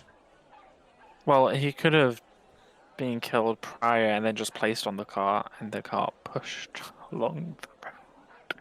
No footprints. And still the cart wasn't seen. I would judge that he was close to the city gates when he was attacked.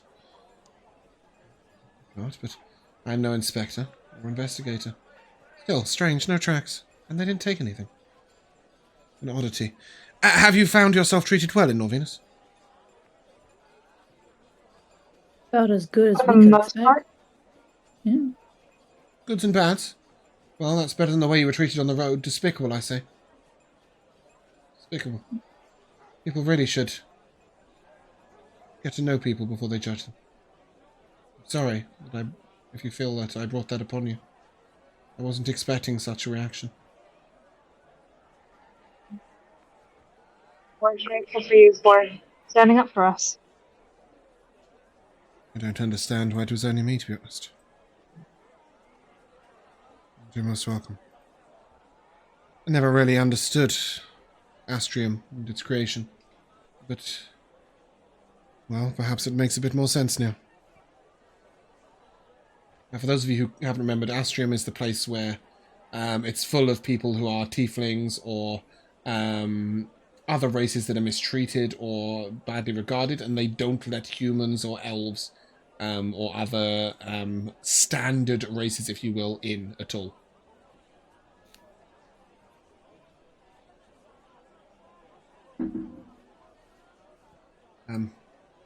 I've got a few things to attend to. But I'm glad you're settled in, and I wish you well. He You sort of too. nods to you and heads off. Fair dues, mate. I will reach into the pouch and hand the aquamarine over to William. Yoink. None of us are going to That sell will it. go in my inventory.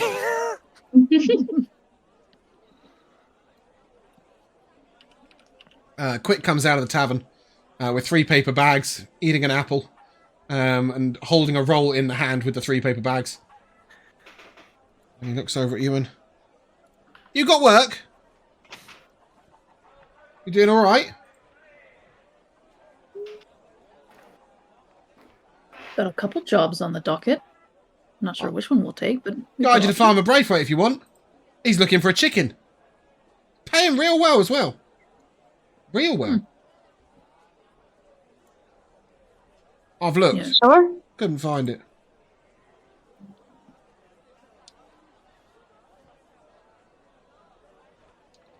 Anyway, I'm trying to pull up what other quests we had as well. I'll pop that out for all of you so that you can all see it. Oh, if I do that and repop it, you guys can edit that if you want to add any other quests that you've been given. I don't know if you'd count the mystery of the murdered cart, but yeah, just make sure you're not all editing at the same time. Yeah, you don't have to. This isn't the DM pushing you. You can go wherever the fuck you want. But he's just looking to earn a copper piece, or a copper shard, taking you somewhere. I think I'd like to build up a bit more funds before we were to potentially head to the Witch of the Woods' house, hearing that she was kind of an owner of an apothecary. She might have some nice bits and bobs. Could go check out the missing chicken. Where is she? There's a bounty of 5 silver pieces for finding the missing chicken, which is half of a gold piece, which is a lot of gold. A lot of money. It's not a lot of gold, it's less than 1. But it's a lot of money. Is that what you'd like to do? You all willing to follow Quick down to the Farmer Braithwaite's? As he walks, he sort of keeps stuffing his mouth and then comes up with all sorts of random theories about what happened to Farmer Braithwaite. You know, he will tell you that maybe he was murdered and then somebody reanimated the corpses and had them drive the cart down. Maybe they killed themselves, he says, even though they had arrows in their back. You know, all sorts of theories and much that doesn't make sense. But as he discusses those and leads you to Farmer Braithwaite's, we will take a short break. Be right back. And welcome back to the second half of Freedom Chasers. We were on our way to meet Farmer Braithwaite, who doesn't look like Triple H. And let's do that. Where the hell are you guys right now? What are you looking at? We're on the tavern. That's useful. It's good, Norvina. Cool. Quick will lead you out of town, and as he does so, I think I did mention he was... I just realised I've left the tavern brawl music playing. He will chat to you a lot about his theories of the murder. But as you get a little bit closer, he looks at you and... Farmer Braithwaite's chicken is magic, you know that, yeah? Sorry, James, No. before we get into this, is this canon that there's a horse with a hat? Because that looks like a kicky beret to me. I think that's just an odd mane going on, a bit of strangeness. That's Dinari's horse. It's you didn't question the fact that it's got a wagon wheel in its abdomen. You just went for the... Behind it. It's the hat I got. That's a fucking fucking bag abomination. held by the person behind it. I blame the AI woman. Yeah. That's Elora, for anybody who doesn't know. Yeah, anyway. So you head down towards Farmer Braithwaite's, and just as you're getting there, he'll turn around to you and go, you know chicken's magic, yeah? No. Into the- Yeah, predicts the future. I think it was mentioned, yeah. Should you say Predicts the the chicken future. predicts the future? Yeah. Surely you jest. That's what Farmer Braithwaite says. Chicken ain't been wrong yet. What exactly do they predict?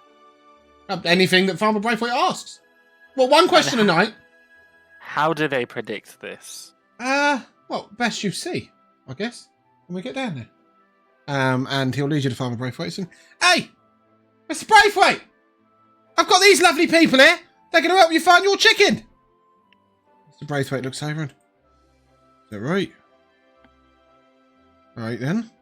Well, let me show you where she went missing from. You see, well, Charlie had a bit of a special talent, so we built him a special coop. We did. Here, I'll show you.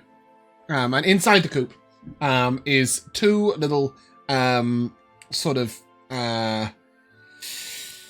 straw-laden circles, and behind one is written yes in big letters, and the other one is written no in big letters.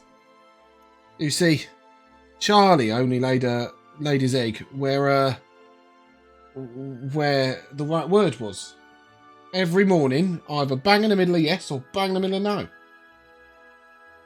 And well, you see, I was using him to predict the future and get us rich and famous.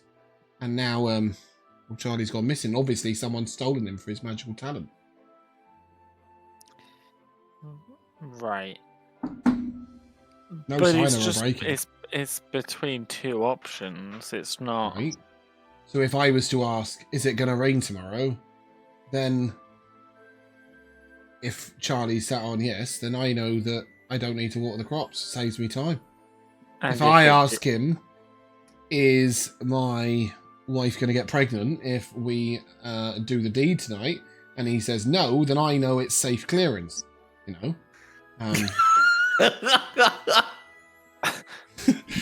And we've predicted other things, you know. Is the price of bread going to rise or not? And Charlie most definitely predicted it would.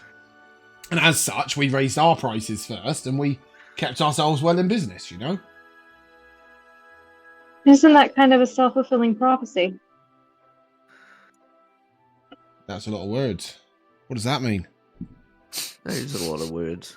Well, if you raise the prices, then surely the prices are going to go up. Oh, right. Well, sure, but they were going to go up because Charlie said so, so we beat them to the mark. Well, what if you never raised your prices and then nobody else did either? But they would because Charlie predicted it. I don't I have think. another question, though. You keep saying he? Charlie, yes. Mm-hmm. Have you got a problem with that? Just one. Right, go on. That's fine. No, where did you last see Charlie? Right there, on the yes, actually. Points in the Did you ask it if it was going to run away? No, that would be a self-prophecy. A self-prophecy. That's a true one. No, in fact, I asked if Farmer Mandy was going to, and he goes bright red. I asked if Farmer Mandy was, interested. In. Mm-hmm.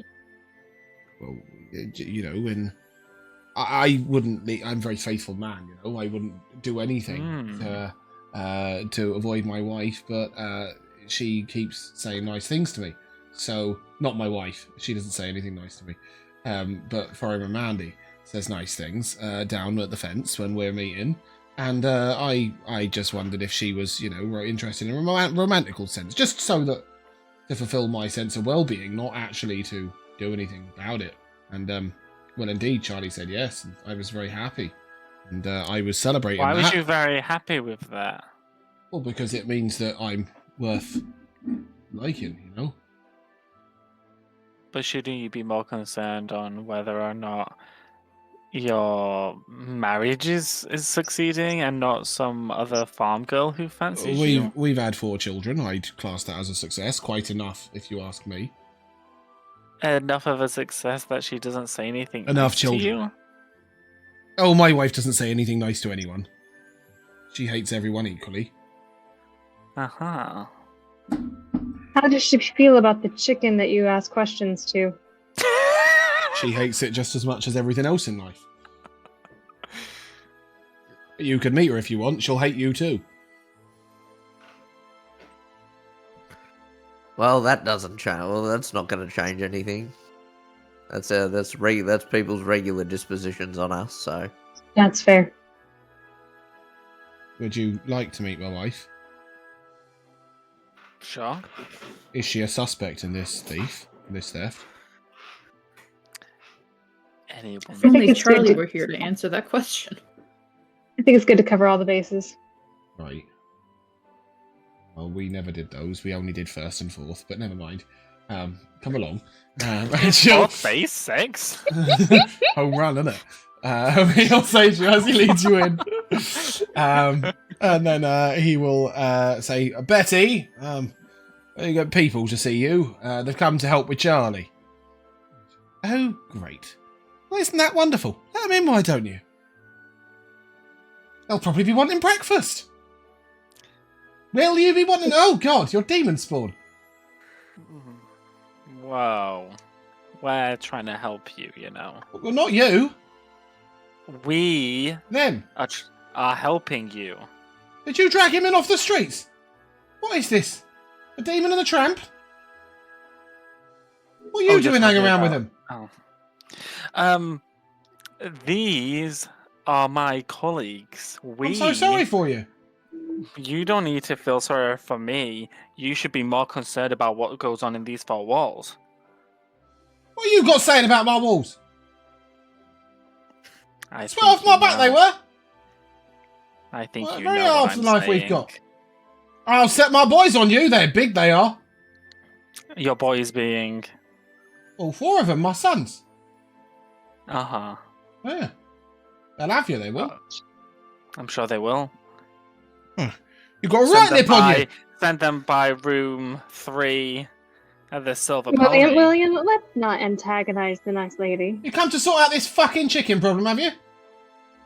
Yeah, where were you between the hours of... Nowhere near that Whatever they- fucking chicken, that's for sure.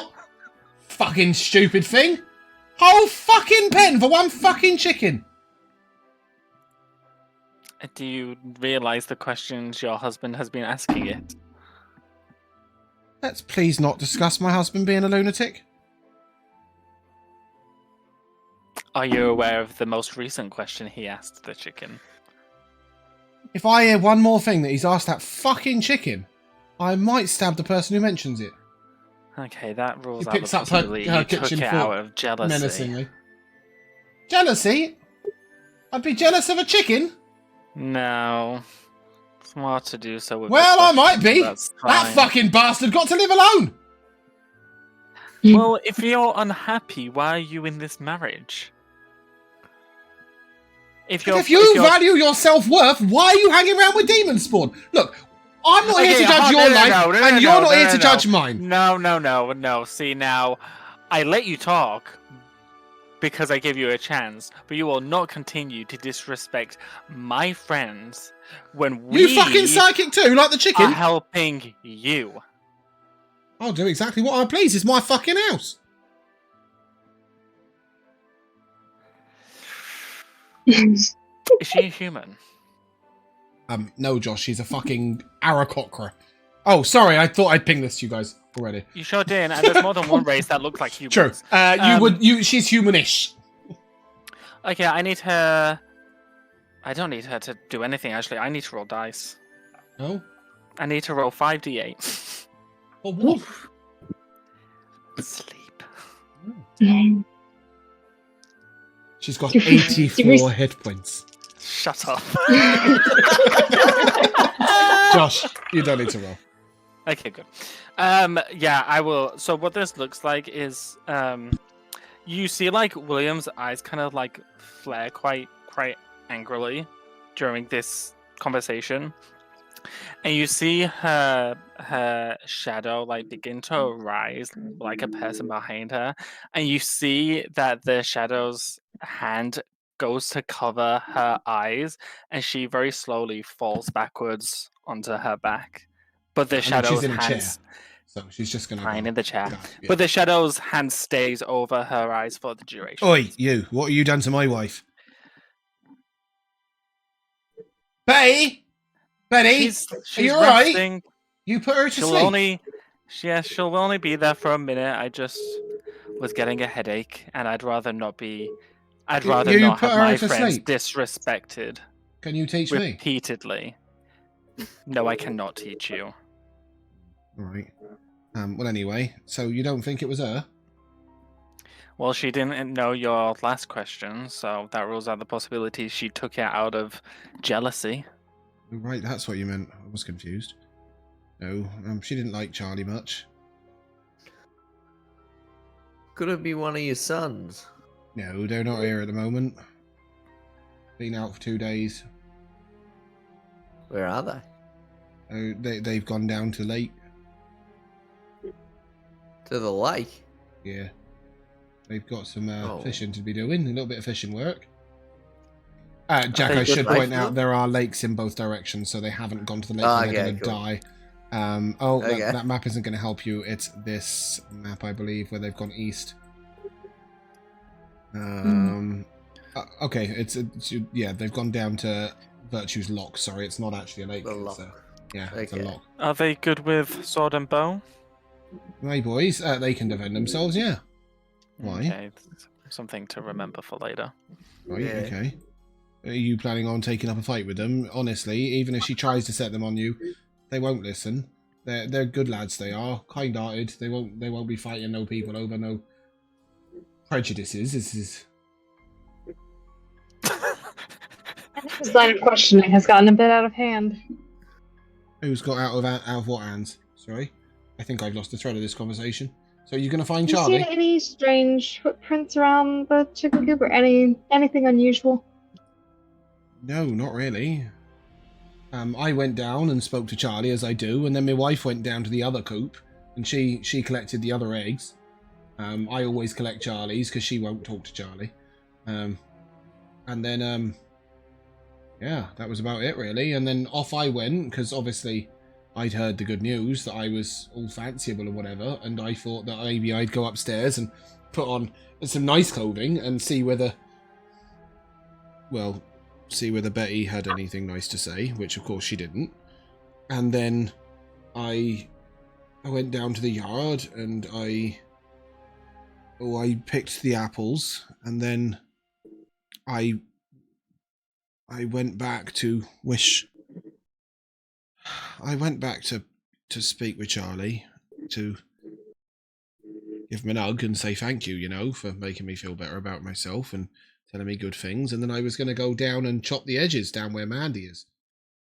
But then Charlie was gone.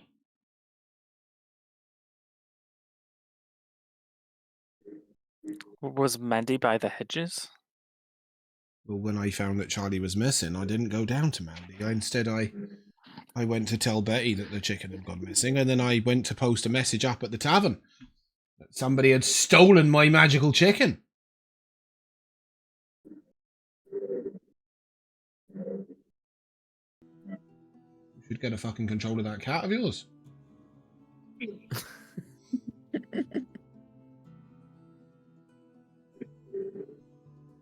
So are you gonna find him? Yeah. Who else knows about your chicken? I told Forum and Mandy I did. And maybe I might have told a couple of people down at the tavern once or twice. At the Wandering Turtle. Certainly I told Hank there, the barkeeper. There were probably a couple of other people there that were listening. No passes through in the Wandering Turtle, though. It's always local folks, so... Yeah. Wouldn't think any of them. Yeah. But, I've got a chicken that predicts the future. If that tale gets out, it'll be all over the towns and cities. We'd have people coming all the way from Burwood. Yeah, that's exactly, mate. So could be anyone that might have heard about your chicken, looking to grab it for themselves. Charlie's a very talkative fellow, so if there's anywhere a chicken making lots of clucking, well, that'll be my Charlie. Would. Charlie's a talkative boy, Well, Wary, do you know how to track poultry? What? That's the correct term! It was, and it was hilarious. Yeah, look, I can track an animal. But if somebody's picked it up and taken it away, then I guess I'm tracking a person. But who goes out to where the chicken pens are? Oh, just whatever me and they're called? Bessie. All right. Unless Can I have Paul's a back look? at home. Ow. No, Can I Betty's have my a- can I have wife. you- Oh, I thought you said Bessie. No. Well, if are we suspecting the other animals as well? Because in that case, we've got 2 goat, 2 sheep, 4 cows. They could also have gone down near the pen. We do also have a mule, but he's stalled up in the other bit, and he wouldn't be able to get through the fences. He's not very good with the gates, you know. No. We're only looking for chicken footprints, and I need to look at your shoes and Aye, aye. Betty's shoes. Right. Well, I've just got the 1 pair of boots. They're by the door if you want to have a look at them. All right. Well, Betty's got a few pairs, but she would only have gone out in the 1 pair. She's got she calls them her gardening boots.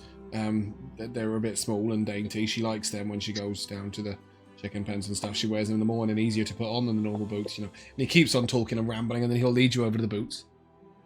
All right. I'll take a look at their shoes, Mhm. their boots. Yep. Big And prints, make very small prints. Yeah. Make mental notes of them. How long does sleep last? And then a minute. It is a minute, right? Yep, okay. Yeah, it Betty sure said it is. looks happen. Fucking demon spawn, as I was saying when you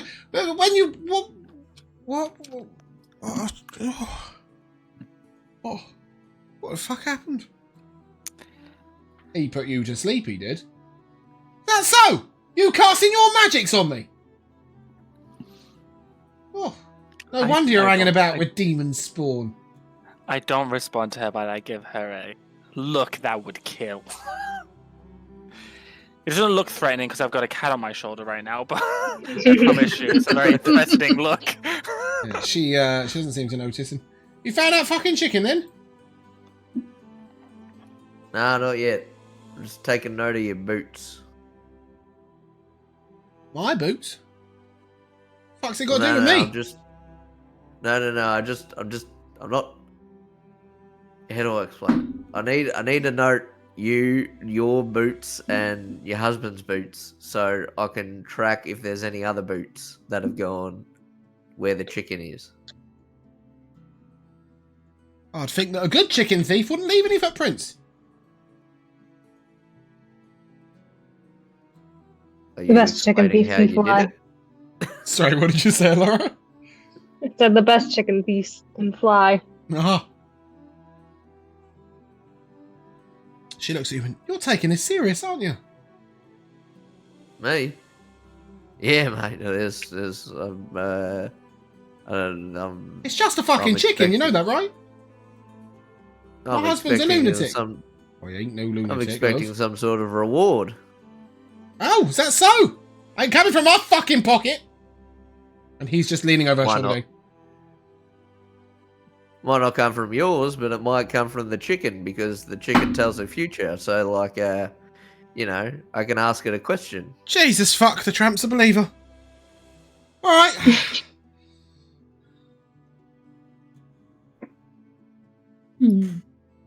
So I take note of their boots. Yeah, you do so. And he's, would you like me to show you down back to the, well, you've seen the coop, but best not to muddy the ground. Oh, yes, muddy prints. That would be confusing, wouldn't it? We'll stay well away. If you do find Charlie, just you be gentle with him. He's very fragile, he is. Oh, yeah, no worries. And he don't like we'll women. be gentle. We'll be gentle. Right, okay. He don't like women. No. He gets on much better with men. He All don't right. talk to the women. They Luckily, I'm a bloke. You and me looks both, over. brother. He looks over at Anivari and Dinari and goes, they are women, right? Yes. Right. Wouldn't you like to find out, mate? No, I wouldn't. That sounds dangerous. That does.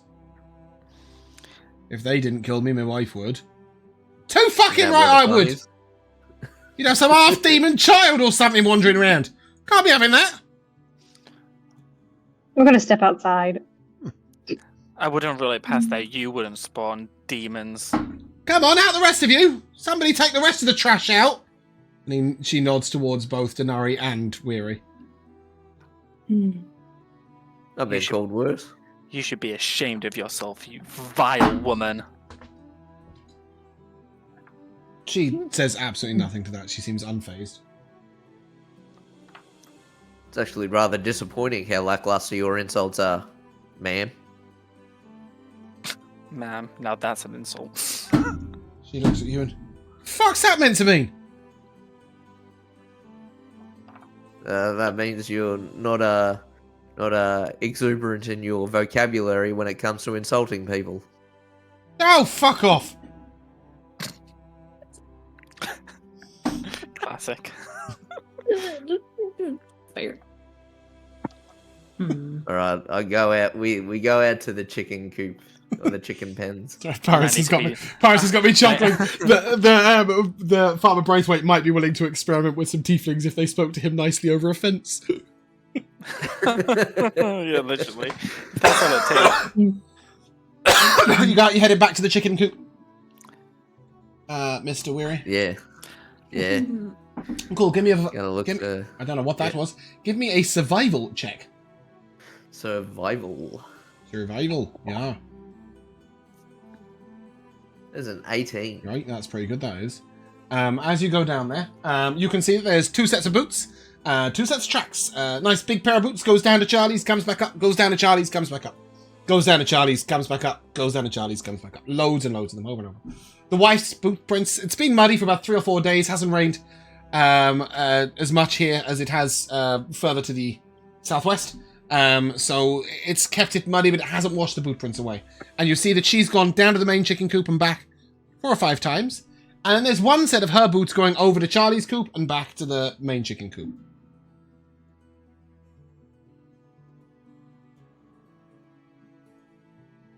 Alright. So, 1 set of hers going to Charlie's, which she says she never did. That's a lie. She just said she doesn't talk to that idiot chicken. But she goes over there. Well, apparently Maybe. once. Maybe we talk to the husband about that. He's standing outside the house looking over you. Are there any of his boot prints going to the other chicken coop? No. None at all. But he said that he's the one that collects Charlie's eggs and she doesn't. He collects She Charlie's goes and eggs, she gets collects all the others, yeah. So yeah, there's Yeah. no real reason for her to be over there. Yeah, exactly. Apart from chick nap. Chicken nappy. She did mention that one house was too much for a single chicken.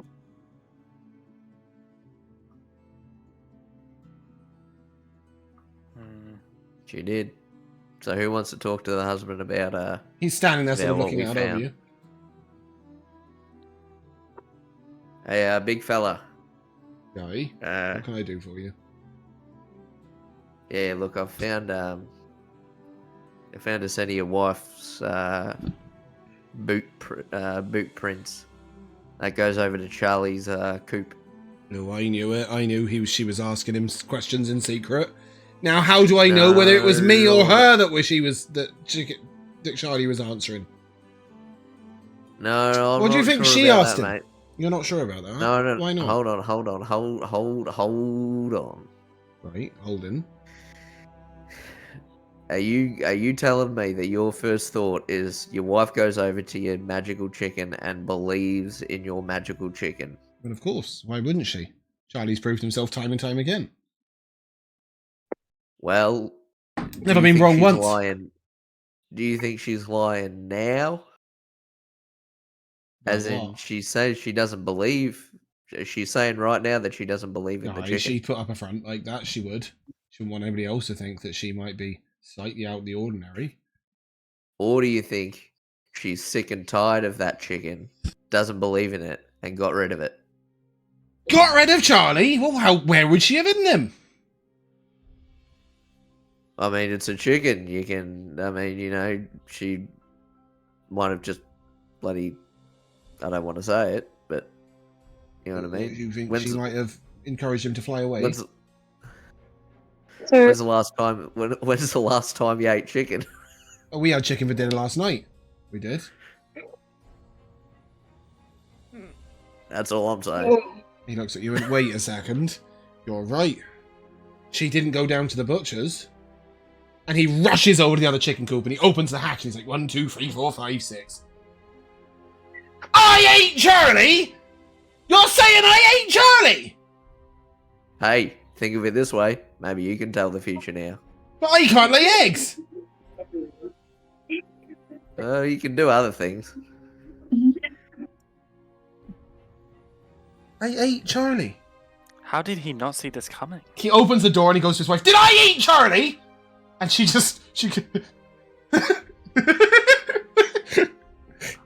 I found your chicken! What a wicked woman. You're gonna shit him out! Do you think you'll shit on yes or no? And when he sort of looks at her, he's like, you know what, woman? I've had enough of you. Grab it. This is it. Grab him. I am leaving. I'm Oh. packing my things up, and you can stay here on your own like you deserve. Mean to everyone you are. And he gets his coat and his boots, he picks up nothing else, and he just walks back out the door and he goes, you've got my thanks for finding out this dastardly deed. Thanks are real cute and all, but I remember there being talk of money Well, for it finding was... your chicken. You didn't really find the chicken, did you? Because he's not here. We gave you a fucking answer, didn't we? I point to his stomach. Well, he's there. Please don't say that. Without Charlie being alive, I don't know how I'd be able to afford such a price. Look, can we talk about this outside? I'm trying to leave my wife right now. Are we already outside? Oh, I thought we already were No, outside. No, he's sort of in the process of leaving, but you can be outside if you prefer. It's like mid-doorway. He says, do you know what I'm going to do? I'm... You! And he points to Dinari. Yes or no? Mhm. Dude, I'm not laying shit.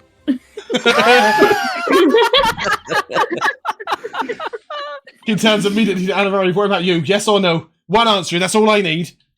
Yes. Right, come with me. And he's going to march Oh, no. out down the garden. He goes round the outside. He thinks for a second.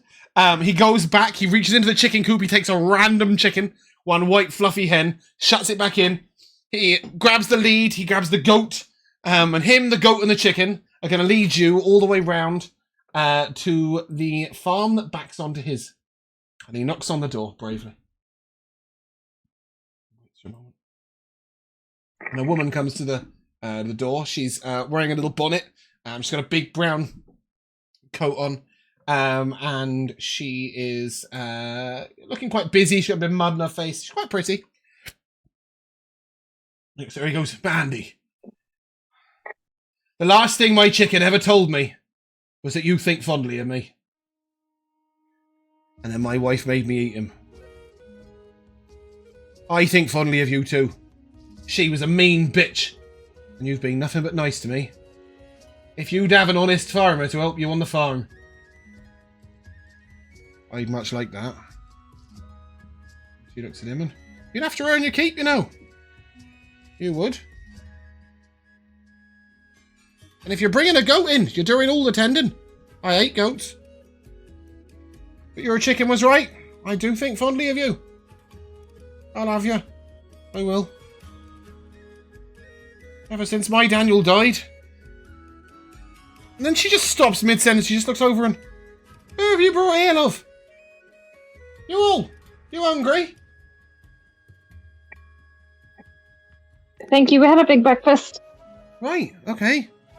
Well. Nice to... Are you friends? They found my chicken. Or rather, they found that I'd eaten him. He sort of reaches down to a coin purse and he opens it up and he counts out. And he turns around and he goes to you, Anivari. You were right. Yes was the answer. And he's going to give you 10 silver pieces. Aw. Oh. Sweet. You didn't find my chicken, but you did find my answers. More than one of them. Thank you. And, if you hear that my wife's setting the boys on you, Don't you worry. Those boys listen to me. You have a wonderful day, you will. I didn't even ask your names. Who can I say were these wonderful people that came and help me and find out the answers for my life? Do you have like a little group name or something? That would be cool. You could be the mystery soldiers. Or the chicken liberators or something. Nah, I that suppose was you didn't hard. really liberate. That was kind of vague, wasn't it? You'll be the one liberating him. Good enough. Jeez. I suppose the one thing we all have in common, and then I'll stop and think, you can call us the Freedom Chasers. No, right. There's no law says you can't be free here. Does that mean you finished chasing? We'll see. Right, I've never stopped. I met I'm never yesterday. stopping. Right, okay. I'm always chasing.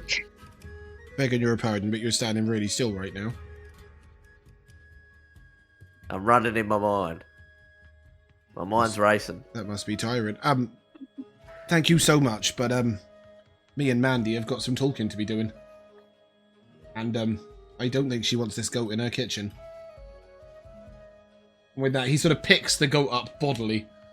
And he's going to walk back out the front door and round to the backyard, leaving you face to face with Mandy, who just sort of looks at you and, if you're not hungry, come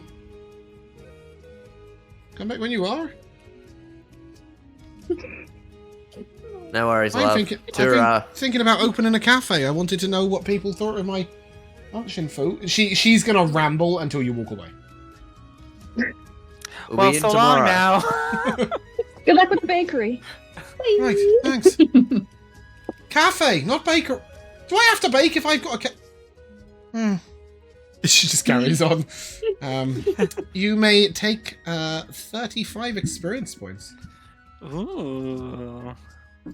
for cracking the mystery of Mr. Braithwaite's magical Almost chicken. halfway there. It's not a complicated mystery, that one. But was it a magical chicken? That's the real question. The I real guess we'll response. never know. Seeing you come out, quick looks over at you and... I was waiting for you! I thought we might be going hunting a chicken. Where are we hunting a chicken? We're going to have a look for it. Well, it turns out the chicken's already been hunted. Oh no! Who took him? A witch in the night. I heard stories she wasn't all that bad. I thought I told you some of them. She wouldn't have Not taken a that chicken, would she? Oh, No, a different witch. there's another witch Replace- in town. Replace Oh, the nearby. W with a B, but that's neither here nor there. You're too young to be saying these words. I'm not good with my letters. You'll learn one day, I'm sure. Right. WITCP. Yeah, that's the bit that's tripping him up.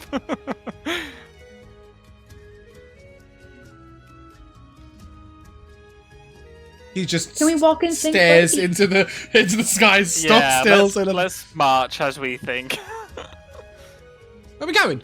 Anywhere nice? Oh, sorry. Do you actually need me?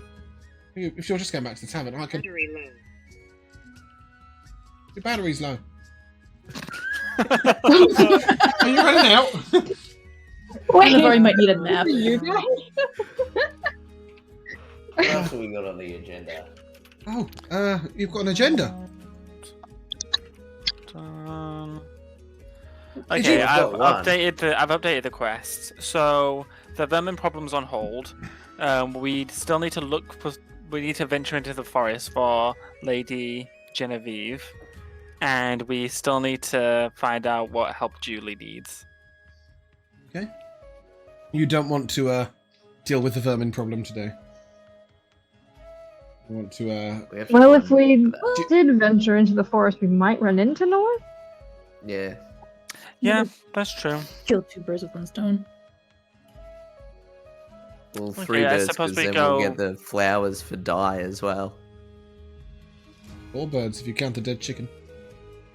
And then the Yeah, I guess we That's a go lot of talk birds. to Genevieve then to see who she's looking for.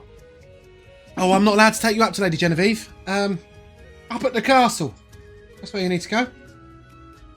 Why can't you take us over there? Oh, they don't let me up into Nobletown, they don't. Look at the state of me. Well, how are they going to let me up there? Oh, they probably won't. Oh, well, I'll have to stay behind. I'll prestidigitation some of Quick's clothes to, like, you see his shadow kind of like swirl around him before going. As soon as you start doing that, he does this to you, and he's like, "Please, I didn't mean anything by it." So like his shadow swirls around him, and then goes back to being behind him, and I'll just kind of gesture to his clothes. Oh. What'd you do that for? You said that they wouldn't see you because of the stay of you, so I cleaned your clothes. But...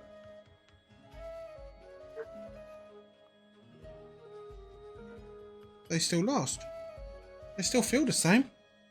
It's because they are the same. Right, but I've still got no shoes, and they know me. They won't let me. But you that was a very nice thing for you to do. Well, I'm not some poxy wizard who can just conjure clothing out of nowhere, but it's the least I could do. Right, not a poxy wizard. Got it. Thank you. I think. You're welcome. He turns the t-shirt like inside out to see if the other side's dirty. You did all that with your hands. Without even... I didn't even know water. Well...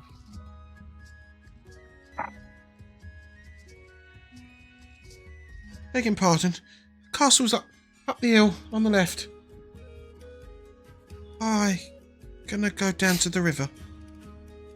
Jeez, just traumatize this boy. If I... Oh god. Mr. Weary, was it? That was you, right? Me? Yeah, you. Why don't he do that to your clothing? Oh, fuck, that reminds me. Not on the laundry. No. I was gonna cast prestidigitation on Weary too. Oh, is he? Why don't he do that to your clothing? Do you like being like that? I think it helps me. Sort of like... Takes away the questions, doesn't it? Yeah. Sort of like, sort of if my clothing like is sticky towards me, I can't knock things over with my loose clothing.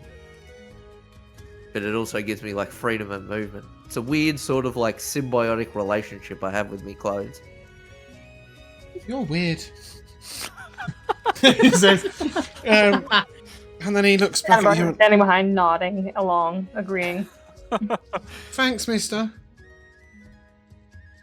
I still don't know your name. You can call me Hale. Oh, that's what you meant this morning. Yeah. Oh, I did think it was weird. Ain't gonna hail today, is it? Look at the weather. Sunny as hell. Do you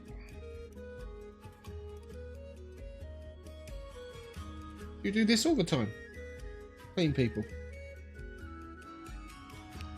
Absolutely not. Oh, right. Okay.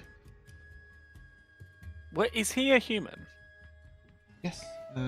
He is, and ironically, he's in boots here, but he's not. He's barefoot. Do I sense any innate magic about him? Because obviously anyone can kind of become a wizard, but obviously he's like Paul, so not likely.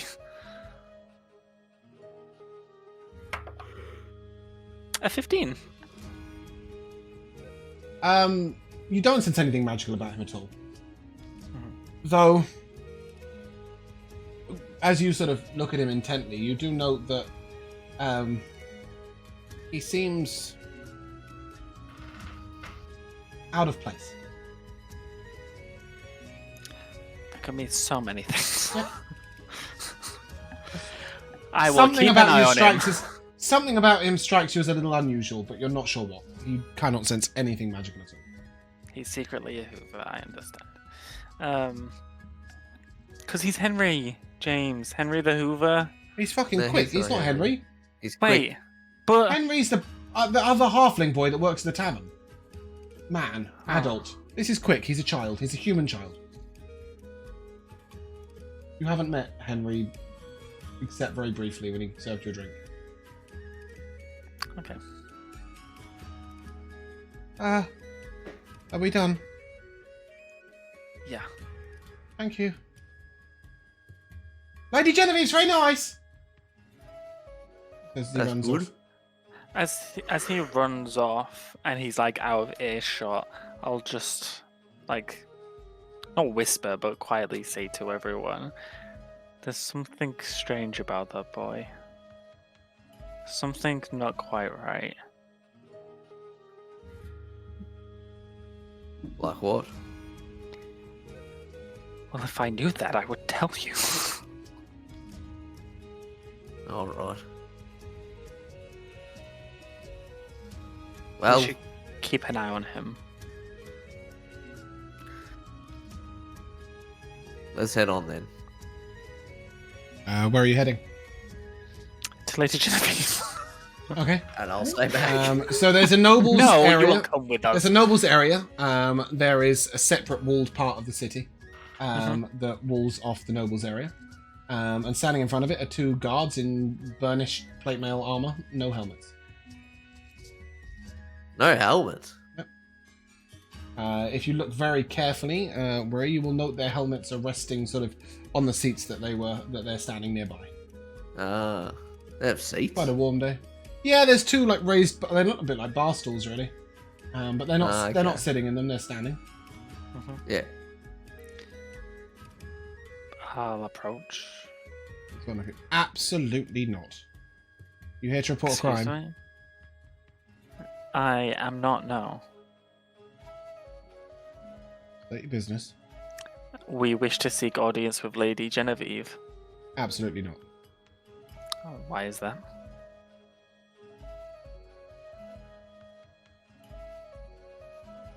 He doesn't belong in any sort of such a place, and he nods towards Weary, and that should be obvious. He nods towards Anivari and Dinari. And as for yourself, well, firstly, Yes. you're being seen in their company, which is a choice. Secondly, I've heard tales that you're a runaway noble from elsewhere. Lastly, there have been some whispers that you're a necromancer. So, no. Not a chance. Have a good day. Well, firstly, Lady Genevieve has put out a notice seeking aid. We are aware. On that notice, she didn't specify who could help. You may help Lady Genevieve at your own whim, but you won't be entering the noble quarters. Then how are we meant to help her? That's your problem, not mine. No, it is your problem. Because you are stopping us from helping her. Have a good day. It's technically her problem, isn't it? I wonder how much health they both have. I'm just, like, If you look put my like hand you on start William's to arm. cast sleep, Elora, yeah. go. just, like gently steer him away. Yeah. I whisper to Anivari, I can do it, you know. We just need to slip in.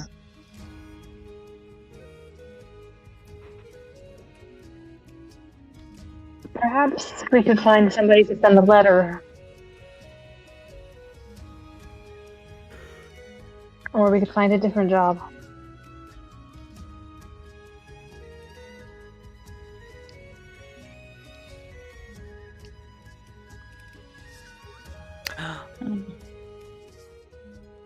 I think I have an idea, and I walk away.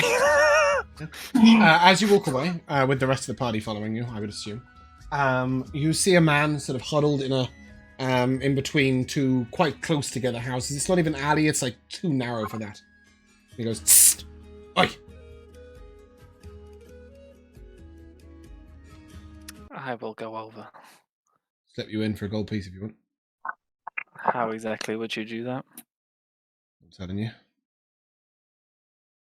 Okay. I'll see it done. And how would we get out? It's your problem. Then no. What 3 does he gold. look like? 3 gold, I'll get you out again. What does this person look like? You can make out none of his features. He's got a large coat pulled right down so that it's almost like a cow. And he's not making any contact with you at all. Any eye contact with you at all. He's speaking like side on to you. No, I'm good. And then he's How much to get a message in? Okay.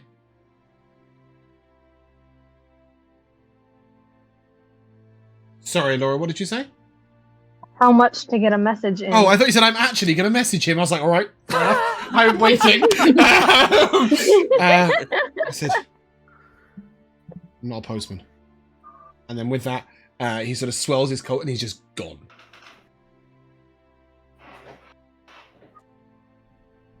But William had an idea, which he'll tell us about next week.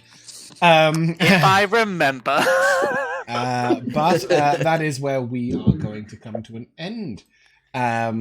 We had a fabulous recap by me. So our MVP will start with Josh. Josh, what have you got for us? Oh, what a fun episode. I'm glad you thought so. I had fun too. I really liked the duo that is Dinari and Wary. What, downstairs in the tavern, yeah. Yeah, that was a lot of fun. There's a lot of build-up for one coin toss and leave. But still, it was very fun. I don't know, there's lots of moments. I really liked everything. I really liked... One more and then I'll cut you off and we'll move on to the next person. Okay. Oh, finally being able to cast sleep on someone. Because I've been waiting to use it on a humanoid. Yeah. So that was fun. Cool. Bumpkin. Ooh, I very much enjoy this. It's not even during the gameplay related to the session at all, but there are times when Josh will mute his microphone, but there's something that goes on that he just finds fucking hilarious. So he'll throw his head back in laughter. He can't really see anything. So it's just like this movement backwards, which was great. It was that, and also just the we're trying to make a decision about how we're gonna investigate this chicken, and there's just a cat that's all up in your face. Yep. Just loving on it. I'm thinking yeah, no, he's not listening to anything going on right now. Laura. It's gotta be the immediate turn to Weary. Do you know how to track poultry? That's second on my list of MVPs. I fucking love that. Specifically poultry. Not, are you good at tracking? No, birds. Do you know birds? Yeah. Do you track poultry? Speaking of which, Jack. It's got to be the well. Let's go in between and wake him up by dangling a sheet over his nose for waking up William. Yeah, I can definitely agree. That was, in I'm hoping that's a theme. In between now. Is fun. Yeah, that better be a theme now. I had a few. Firstly, to the title, I was so sure we were going to deal with this Corby today, and it got about 7 seconds of notice, and then we moved the fuck on. So I've now decided that Monster or Misunderstood is about Betty Braithwaite, Mr. Braithwaite's wife. Monster. I absolutely loved Weary's monologue when he saw William's shadow.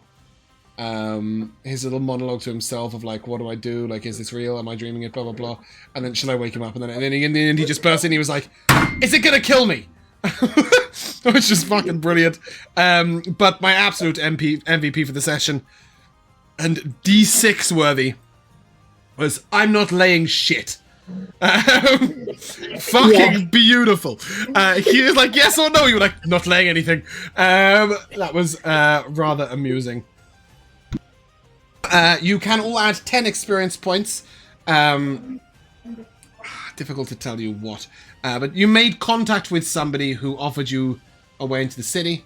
And you discovered that you can't get into the noble city. So those two things combined is a sort of 10 XP dunk. But that is where we're going to end. So if you guys would like to say goodbye, Goodbye. Goodbye. we shall see you soon.